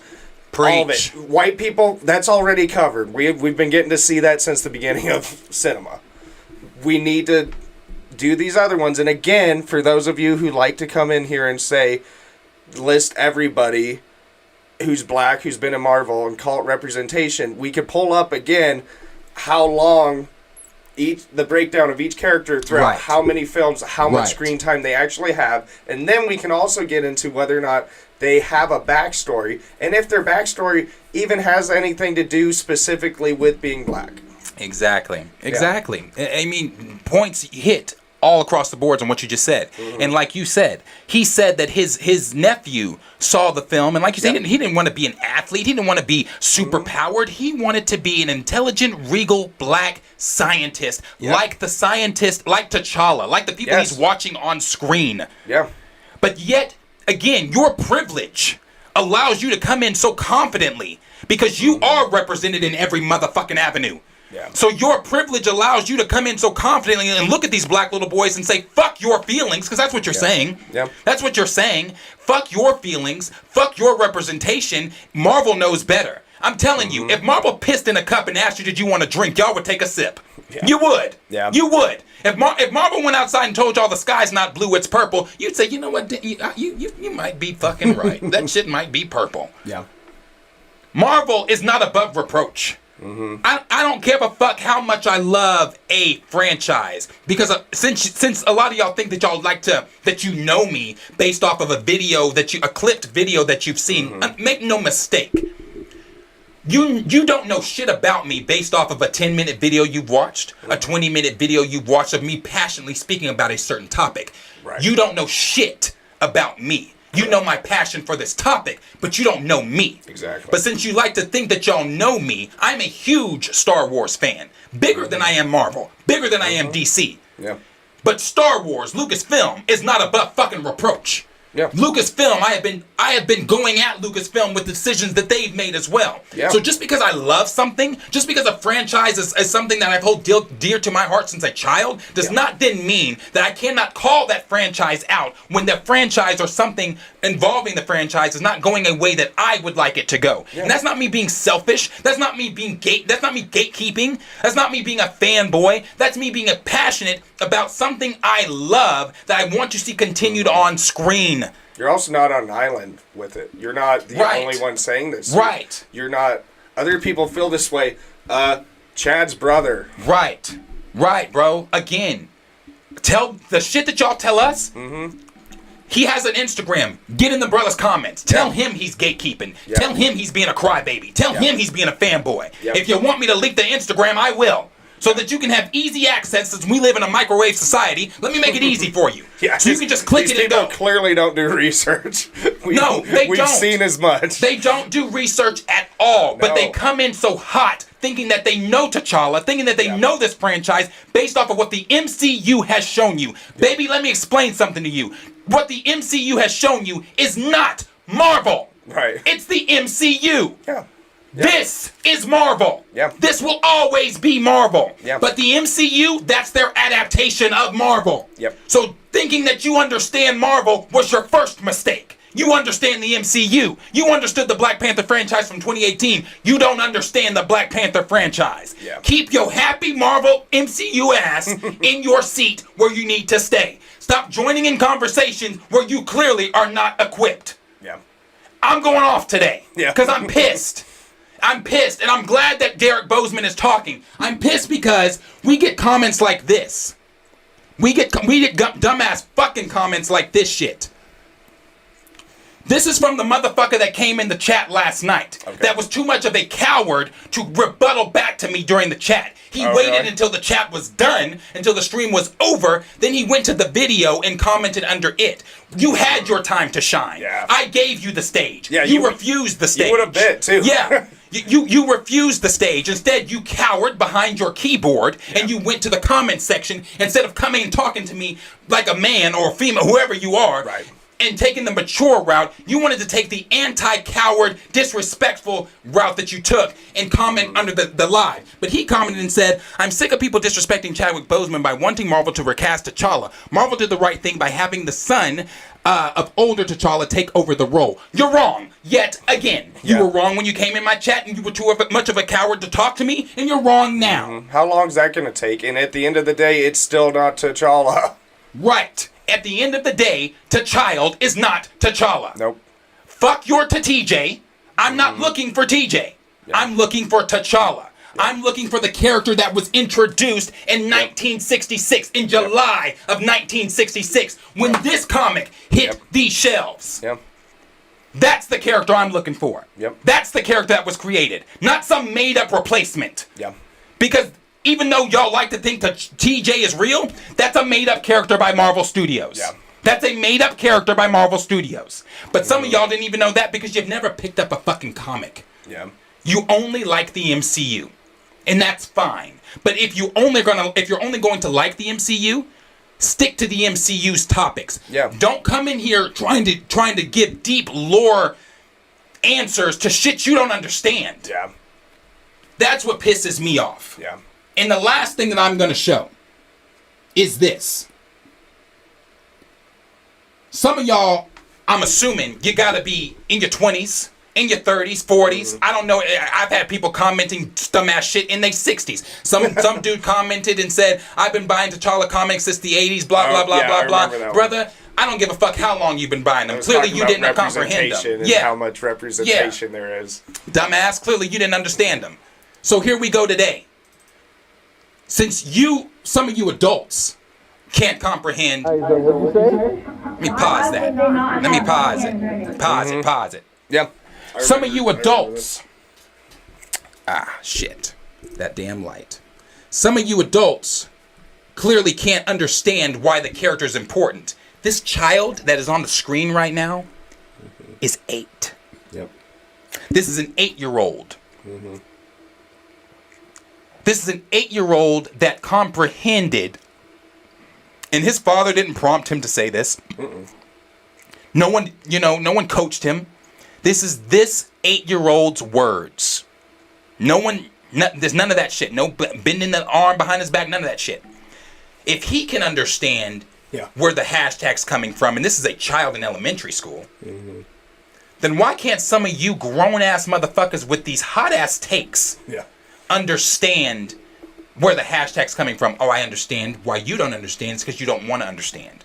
As I've said before, your ignorance has turned into willful ignorance. Yep. But let's listen to what the babies have to say.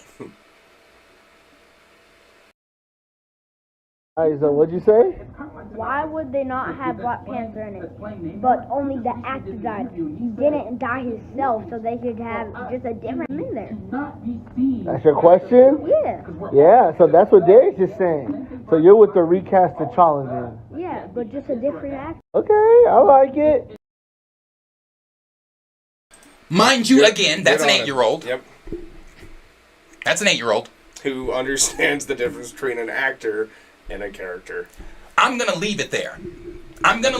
He's not confused. No, he's not confused. I'm gonna leave everything. And I was gonna bring this up, but I'm not even gonna get into this. I'll show it, but I'm not gonna get into it. But I'm gonna leave that there. I'm not gonna read this article.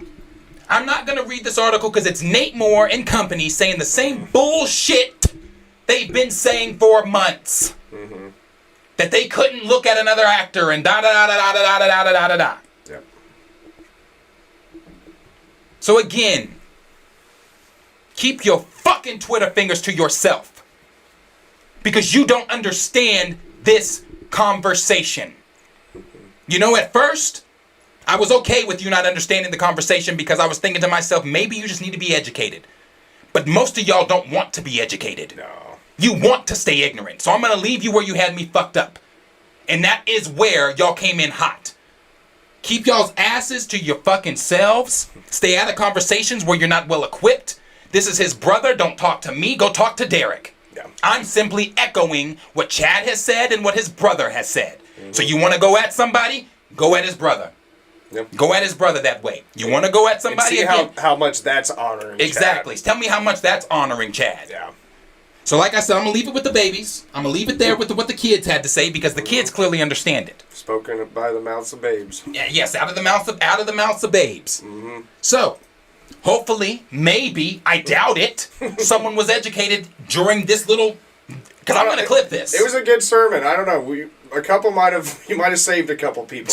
Might be some conversions. Hopefully, and again, as I always say, we're not trying to. This is not conversion therapy over here. We're not trying to convert y'all to thinking. I don't give a fuck if you think the way I think or not. Yeah. I don't make videos for you to agree with me. I make them because I'm passionate about what I speak. Yep. Even if it got 2 views, I'm still making another one. I don't give a fuck about your opinion. Yeah. The fact that you think that I give a fuck about your opinion is what's funny, but I'm going to highlight your opinions when you come in and you say stupid ass shit like whatever the fuck his username was. Yeah.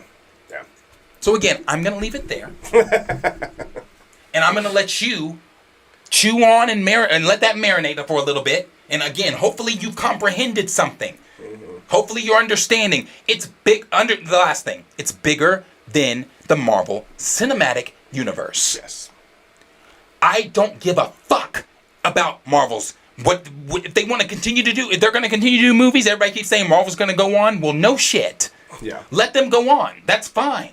I'm going to be there with them because there are other projects outside the Black Panther franchise that I adore within Marvel. Yeah.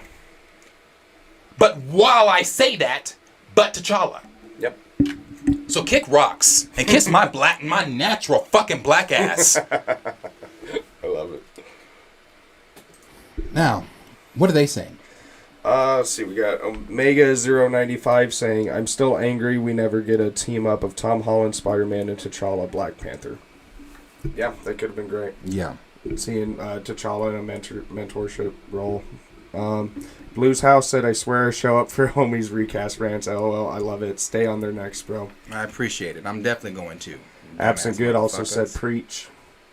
People saying speak. Raymond saying we piss too, fam.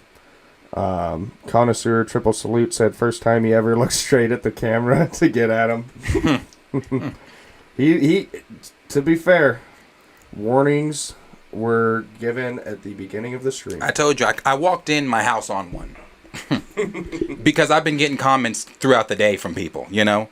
The Cat Williams video is almost at 6,000 views now. Dude, that thing's it's going, and some people in the comments are just like, again, if you couldn't comprehend it from that video, I don't know what else to tell you. Yeah. Absent Good saying, I'm so glad I found this channel. We're glad you found this channel too. I'm glad you found it too. Thank you. Executive Judge said TBF Spider-Man has a lot more clout than Black Panther. That doesn't justify the situation. He does have a lot more clout, but here's the thing. Here's the thing, though. He doesn't represent a race of Yes, people. he's not representing a culture. Yes. You know, like T'Challa was created for the culture. Yes. Spider-Man was created because Stan Lee was bored. Right. Yeah. He was originally Flyman. Yeah. Right. So, I mean, no, I see what you're saying, though. Yes. You know, but like you said there at the end, that doesn't justify the situation. But also, I would like to point out that what was Marvel's first billion-dollar film? Right. Black Panther. So there's that too. You know. Right. Raymond said, Spider-Man fans and Marvel fans of all shades, colors, and creeds would unite and raise hell. I'd be Martin Luther King. He's dream come true. Yeah. No, it's true.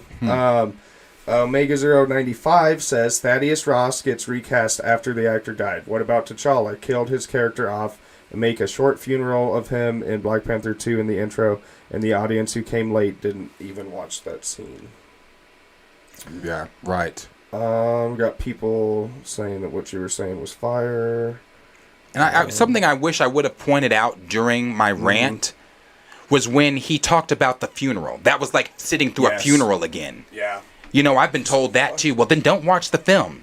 That ain't the motherfucking point, bro. Yeah. That's not the motherfucking point. The point is Chad kept his illness a secret. Just for Marvel and company to highlight that secret to the world. Yep. They took a man's real life death and adapted it into a Marvel film. And talk about honoring him. Yes. I love that you just brought up that point because that is so to the root of it too. The man kept it a secret, and instead what you do is you adapt that T'Challa also kept it a secret to try to somehow explain how he died of some illness despite the plant. And you know what? Maybe I'm so glad you said that. Mm-hmm. Maybe I actually it's whatever now. But yeah. You know, Nate Moore in this article, he talks about that. He said in this article, you can go look it up. Let me put it back on the screen so everybody can see it. And you can go look it up if you want to. It's the direct. Mm-hmm. He said in this article they were trying to find a way to make it to where it was equal to Chad, to where that was intentional. Yeah. It was intentional. Yeah. Them putting that on screen, they did that on purpose, and Nate Moore said it. And I think that's sick to me. That's just sick to me. Especially because of what you're saying, him keeping it a secret like he did. And instead you copy that element of it and then put it on blast. Right. And profit off of this put it man on that full you're display. Claiming, you know, that you're honoring and that it's too important for anyone else to play that character. But I guarantee if you ask Chad, he would say he's okay with someone else playing Jackie Robinson. He's okay with somebody else playing Of course. You know, any of the characters that he's played that were iconic. Thurgood Marshall, James Brown, like Brown. he, of course, because he was an actor first, and he understood that as an actor, these roles that I play, I'm acting. Yep. So the next actor could come along and play this same role at a different time. Correct. I'm an actor. Yep. Like, I don't, again, it's baffling to me that part is so hard to comprehend. They've been recasting Macbeth stuff for, like, what the fuck? Right? Romeo and Juliet? How many people have been Romeo and Juliet? Yeah. Like, get the fuck out of here, bro. Like, again, it's willful ignorance. It's not, it can't, if you're just ignorant like that, then a specialist is somebody that needs to be in your corner. Yeah. But at this point, it's gotta be that you understand, but you're not willing to understand. Yeah. It's gotta be that, bro. It has to be. Dude, Lin-Manuel Miranda literally wrote Hamilton and played Hamilton first. There's been other people on Broadway playing the character of Hamilton. Right. Like, come on. Right. Let's see. D. Stiesel saying, or even Tobey Maguire, if something happened to him back then Sony wouldn't have stopped there. Andre Ware saying, yes, sir. Raymond saying, thank you, Pastor Bozeman. Let's raise the offering. Is there one? I'm telling you. Honestly. And just so everybody is aware, I did message Derek because I'm trying to get him on the show. Yeah, you said that. I want to interview him because there are questions I have that, I'm hoping that he is willing to answer. People asking, Plant Poppy asking, what was the name of that YouTube channel again, so he can watch that interview? It is J1 Studios. J1 Studios. And they put that interview out about a month ago. So the letter J, the number 1, and then Studios. We got Xavier Phoenix saying, thank you, Derek Bozeman. Well said. Yeah, we agree. We agree. Raymond 2000 has feelings. He said, see, now I'm about to cry.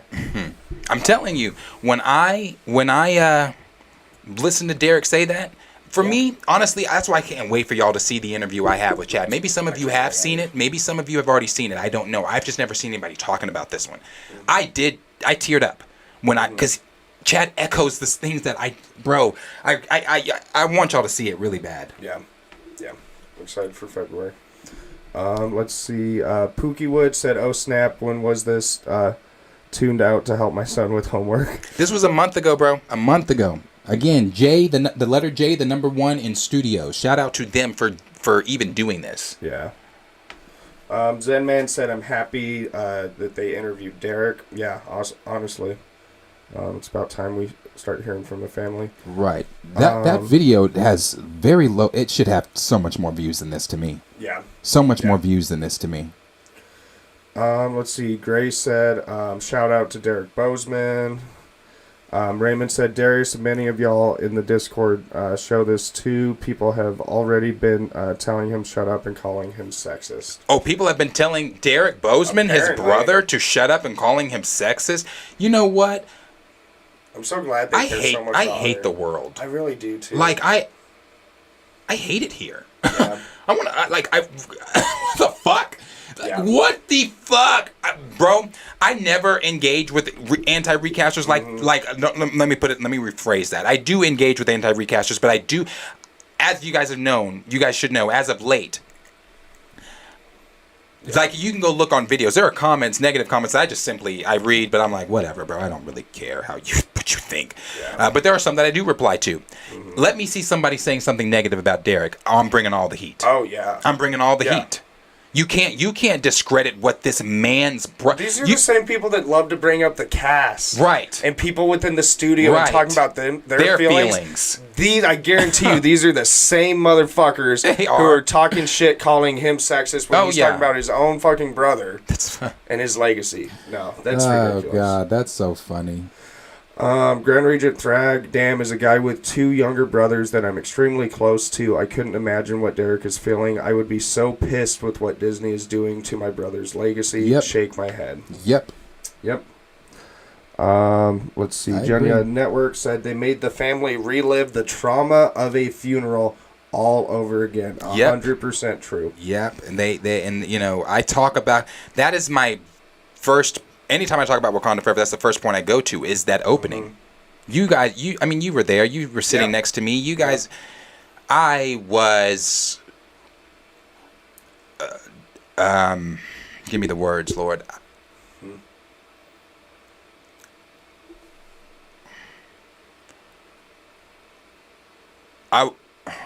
For lack of better words, that completely removed me from the film. It did me too.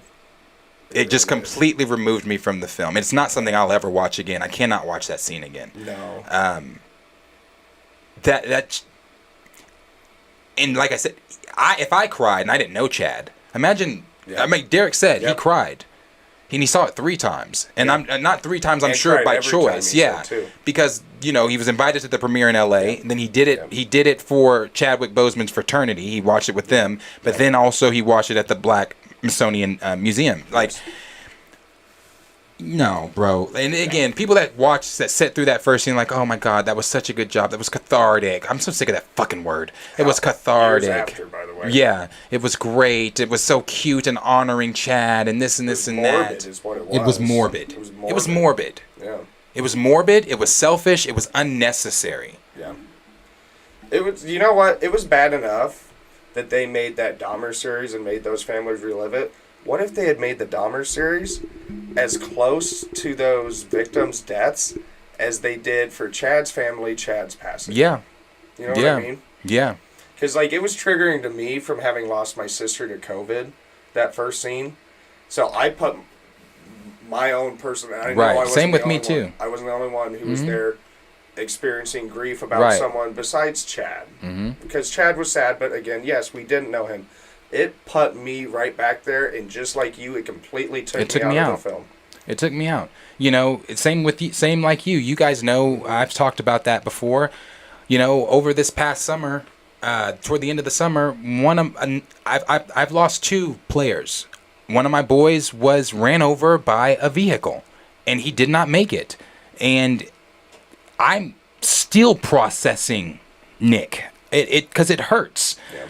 Nick. The reason that one sticks with me so much is because Nick was one of my originals when I first started coaching. Mm-hmm. Him and his parents put trust in me at 19 years old.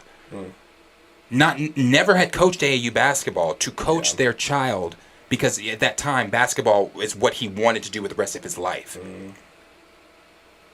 They put their trust in me, so I have a very special place in my heart for my OG kids. Yeah, I bet. And Nick was one of my OG kids, and you know, as I said on New Year's Eve, another one of my boys was shot. He wasn't the one that passed. It was another AAU kid, and I didn't coach him, but he passed on New Year's Eve.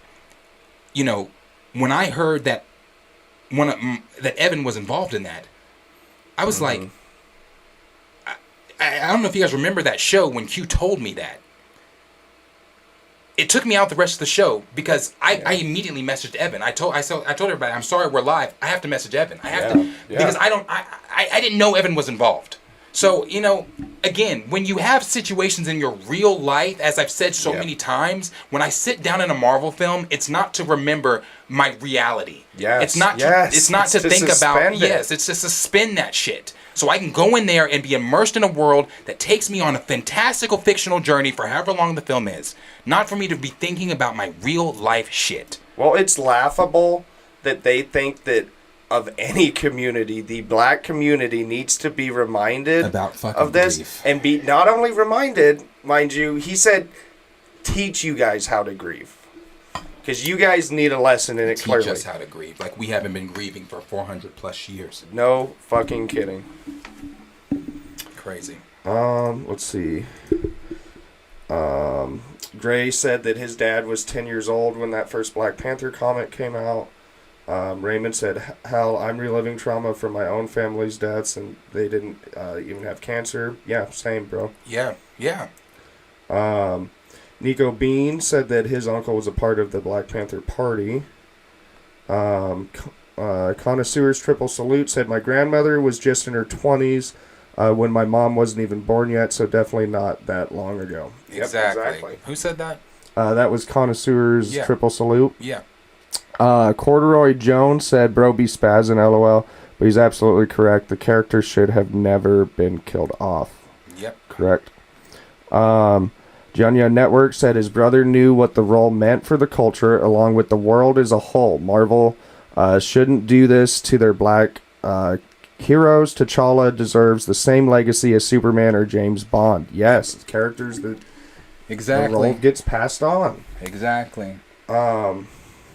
Gray said, but make sure you clip those 10 minutes too.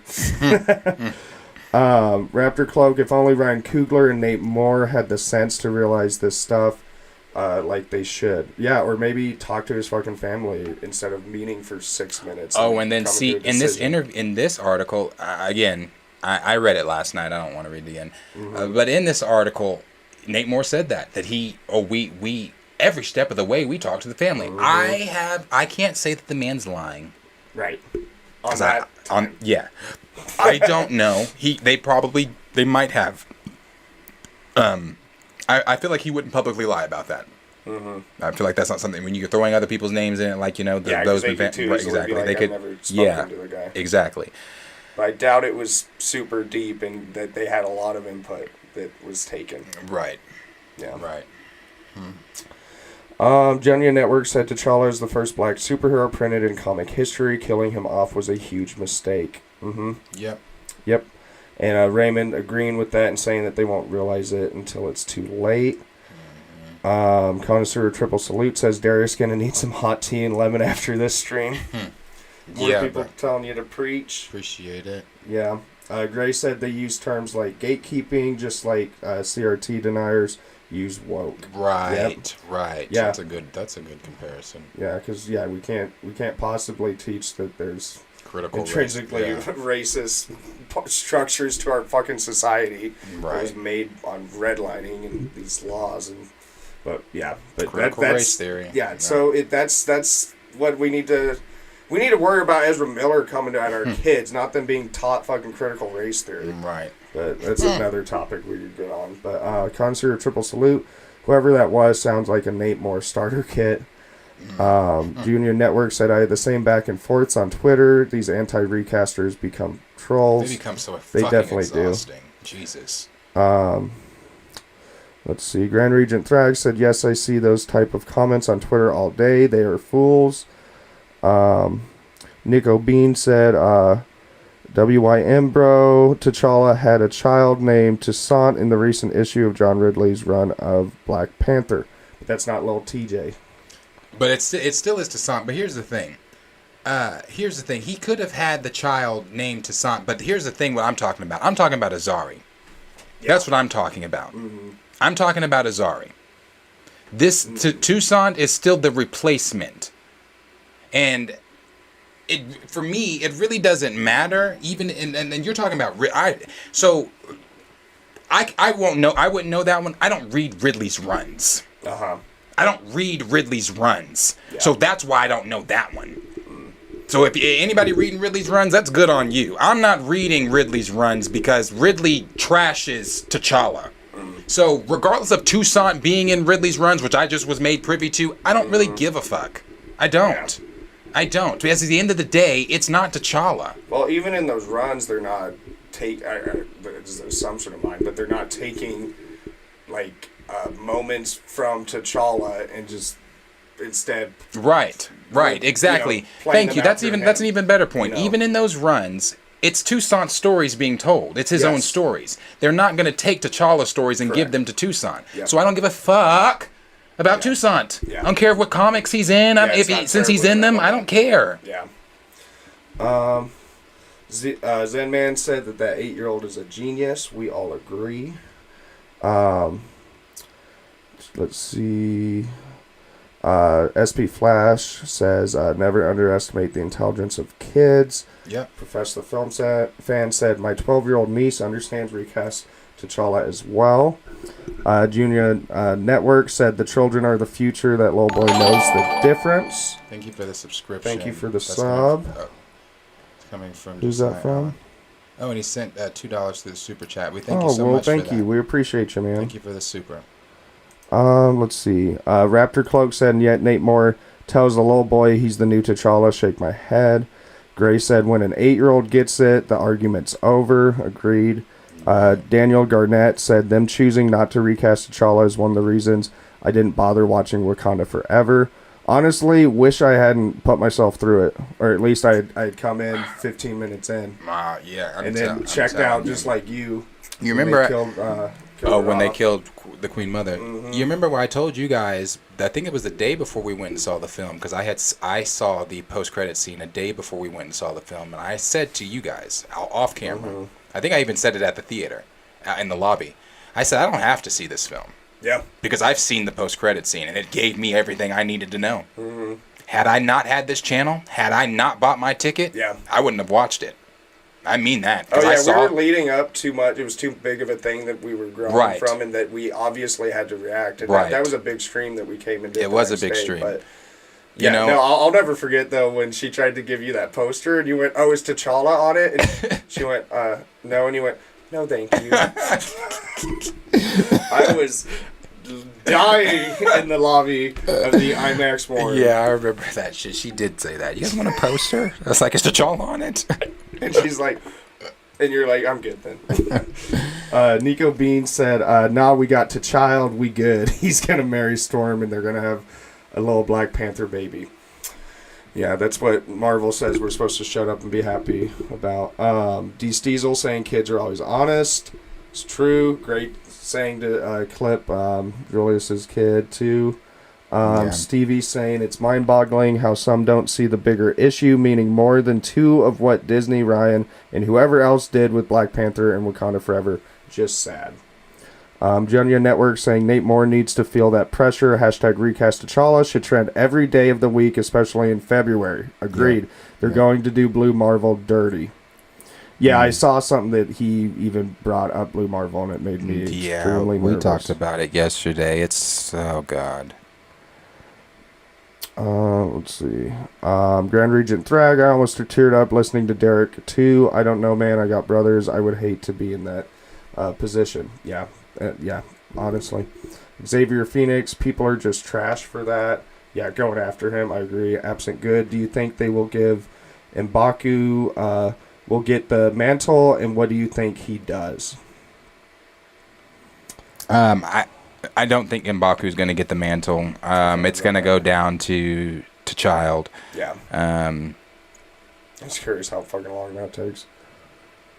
You know, I really don't have a theory for it, and I appreciate the question as always. But the reason I don't have a theory for it, and again, this is not to your question, but it's simply because I don't give a fuck. Yep. Yeah. I don't have a theory because I don't give a fuck about M'Baku being on the throne because he shouldn't be on the throne. What's the name's T'Challa? Yeah. I don't have a theory because I don't give a fuck about TJ, and I don't give a fuck about Shuri being in the Black Panther costume without her brother, who is still there with her in the comics. So I don't care. D. Steezel said, I've never been called sexist in my life until I started schooling anti-recasters on the interwebs. I've never been called sexist in my life either. Right. Blues House, like us, says that he was checked out from that funeral scene. Grand Regent Thrag said, that's what I was saying. There's a demographic that's against recast because they simply want a woman as Black Panther. They hate T'Challa because he is a male. It's so weird, man. Yeah, I think that there's a certain percentage of them that's the case. Raymond said, if this film had them grieving another character, let's say if they actually had Sion play a real role in this franchise, and he died, and then you had the film follow T'Challa versus Namor, it would have been fine. Yep. You know, it also would have been fine, too, as I've said, you know, because people keep saying, the movie's done, they shot the movie. You do realize he passed, right? How was he going to be in the movie? Okay. Again, this shows you're on it. Okay. Yep. We've said he did not have to be in this film. If Kevin Feige, and I've said this before, would have came out in 2022 and said, you know, because of the tragic loss of Chadwick Boseman, and out of respect for him, It is for that reason you will not see T'Challa in this film. Mm-hmm. But make no mistake, we over here at Marvel Studios understand the importance of the character T'Challa the Black Panther. And we also understand that a very talented individual from the black community, Chadwick Boseman, played this strong character. But give us time, and by the third installment of the franchise, T'Challa will be back on screen. Yes. We wouldn't be having these conversations. No, we would not. We wouldn't be here. Mm-hmm. We wouldn't have to, because it's the wording, it's the things that were said. It was his rendition transcending any iteration, and we're never gonna, no. Yeah. If the wording was different, we wouldn't be having these conversations. Yep, 100%. Josiah Allen said, yeah, listening to Pastor Boseman, I was thinking, no way can anybody say recasting is a bad idea when Chadwick's own flesh and blood says otherwise. Blows my mind. Yep, we're all there. Yeah. I'm going to skip down kind of past some of the people who we've read a lot of their comments. Josiah Allen said, great show, by the way, guys. Real talk. And that was that. Was Josiah Allen the one who just subbed? Yes, he did. Okay. Yes. Well, we appreciate the super chat. We appreciate you coming in, and we appreciate you subscribing. Yeah. And we're glad you're here. Let's see. J-Rob said, John Ridley and Nate Moore destroying T'Challa. Josiah Allen also said, if that was me, I would not want my family's personal business played out on screen for monetary value. 100% true. Mm-hmm. Let's see. Deece Diesel said, I can't see to Junior eventually pop up in the 616 comics because of MCU synergy. Oh, he will. He will. Mm-hmm. It's kind of like the conversation. I didn't talk about it. I'm not going to talk about it. But it was Kevin Feige. How they are Marvel Comics is starting to adapt the MCU instead of the other way around. Yeah. Which can't lead anywhere good. Yeah. Let's see. Genya Network said, we didn't need Toussaint at all. Writing him in the film was a cop out. It felt like a Lion King Disney field ending. Yeah. Raymond said, literally today, Storm Reed said he wanted to play Storm. Beloved, you are not dark enough to play Storm, and you are not old enough. Marvel has a colorism issue, but that's another problem. Mm-hmm. Grad Regent Thrag said, did y'all speak on the comic book resource article on the Ridley Black Panther controversy? We talked about it I talked about it last night, and I really didn't. I don't really remember everything I said about it either, because last night was another kind of rant. I don't support John Ridley. I never have. I don't support that newest panel that Nico tagged us all in yesterday. That's why I had to ask. Because, again, I think I made it. I said last night, after all new, all different Marvel, all pissed me off in all new, all different ways, I stopped reading Marvel. I don't read Marvel comics anymore. Yeah. And, yeah, so it's like Ridley shit. I didn't know anything about that until Nico tagged me in it, because I don't read. I don't read Marvel comics anymore, and seeing the way T'Challa's being treated, I'm not picking up a Marvel comic unless it's something old. I'm not picking up a Marvel comic. Right. Then Grand Regent Thrag also said, M'Baku has the Gorilla God. Why would he be Black Panther? Bass would reject him anyway. Yeah. For everybody that likes to say, well, sorry, what's the Black Panther in the comics? Bass rejected her. Yeah. Before she became Bass at first rejected her. Yeah. Bro. It's because Bass is sexist, right? Right. People just don't know the franchise. They don't know it. They don't understand. Gray said, so are they gonna kill off Shuri and Nakia to motivate to Junior, like they did? Oop, we got a super chat. Oh, that's from Grand Regent Thrag. Thank you so much. Showing love, appreciate y'all's. Thank you. No, we appreciate you. Thank you so much for that. Yeah, you're always here with us, and we enjoy it. Let me get back to reading your other comment. You were saying, or no, it was Gray. So are they gonna kill off Shuri and Nakia to motivate to Junior, like they did with T'Challa, Eric, and Shuri? Yeah, that's a good question. That's the only thing you can do within, with black characters. Right. Let's see.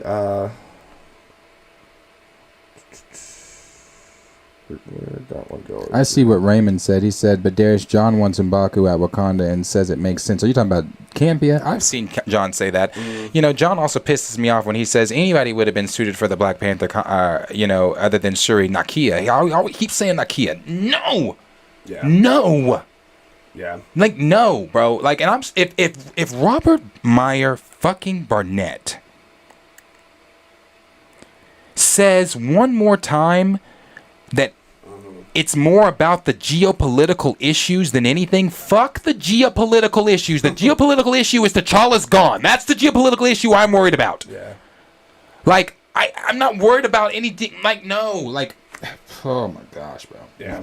Deece Diesel said, yep, today's Marvel Comics match the films. It used to be the other way around. Exactly. Grand Regent Thrag said, that's why I never believed Disney BS, because you could honor Chadwick forever by keeping him in the opening Marvel graphic and doing a documentary about him and his charity work around cancer. Yes, none of that was highlighted. Instead, they just wanted to parade him around. Right. Right. Raymond said John Ridley can go with Oprah and Gail. Yeah. J-Rob, wait, no, he's talking to Raymond. D. Stiesel said, I'm an OG Marvel comic fan, seen a lot of good and bad. The all-new, all-different era turned me off big time. Yeah, man. Junya Network said M'Baku is the man-ape. He should have stayed as a potential badass supervillain. Yep. I agree. I forget. What's his god? What's his god's name? Help me out. The name of it. Help me out, chat.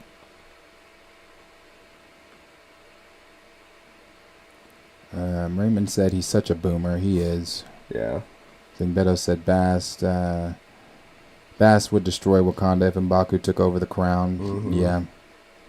My friend tried to warn me when Disney bought Marvel. He said it's gonna get bad after a while. Yeah. That's from Raymond.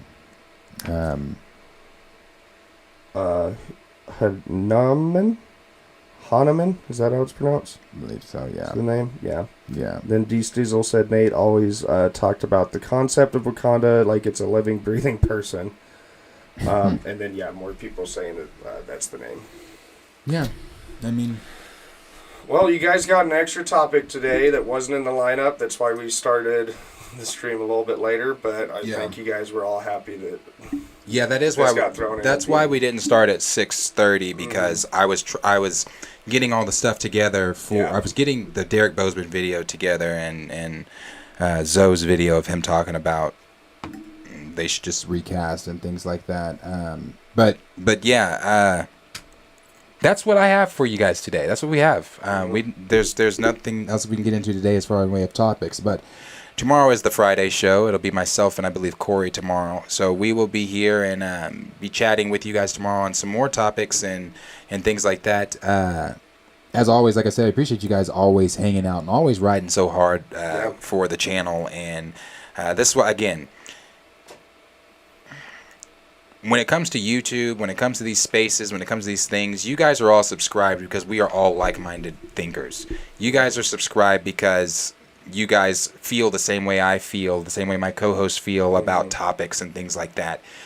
You guys are subscribed because we have formed friendships outside of, just you guys, me being a content creator, you guys being viewers. I don't even view you guys as just viewers. You guys are friends, family even, and I appreciate you guys being here. So I think that, again, stick to the spaces that you think that you're going to vibe and mesh with.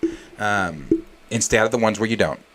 Yes. So, again, appreciate you guys. And maybe if somebody was watching tonight that maybe felt some type of way, the comment earlier that said, bro be spazzing. Yeah. Bro spazzes.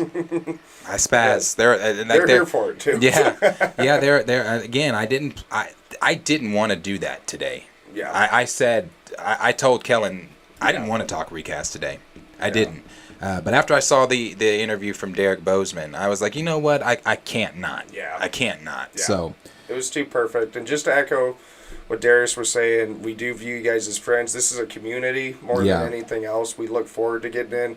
These lives are what they are because you guys are so rabid, showing up every time, giving us good dialogue, good information, good questions, and honestly, it's humbling. It is humbling. How much you guys are Super ride or humbling. die for this channel, and it's really cool to see. And I think the growth of this channel just reflects Darius's passion, and you on the mic Well, thank you. is great, and that's why we are where we are. It's Darius and it's you guys. Well, So thank you, Kellen.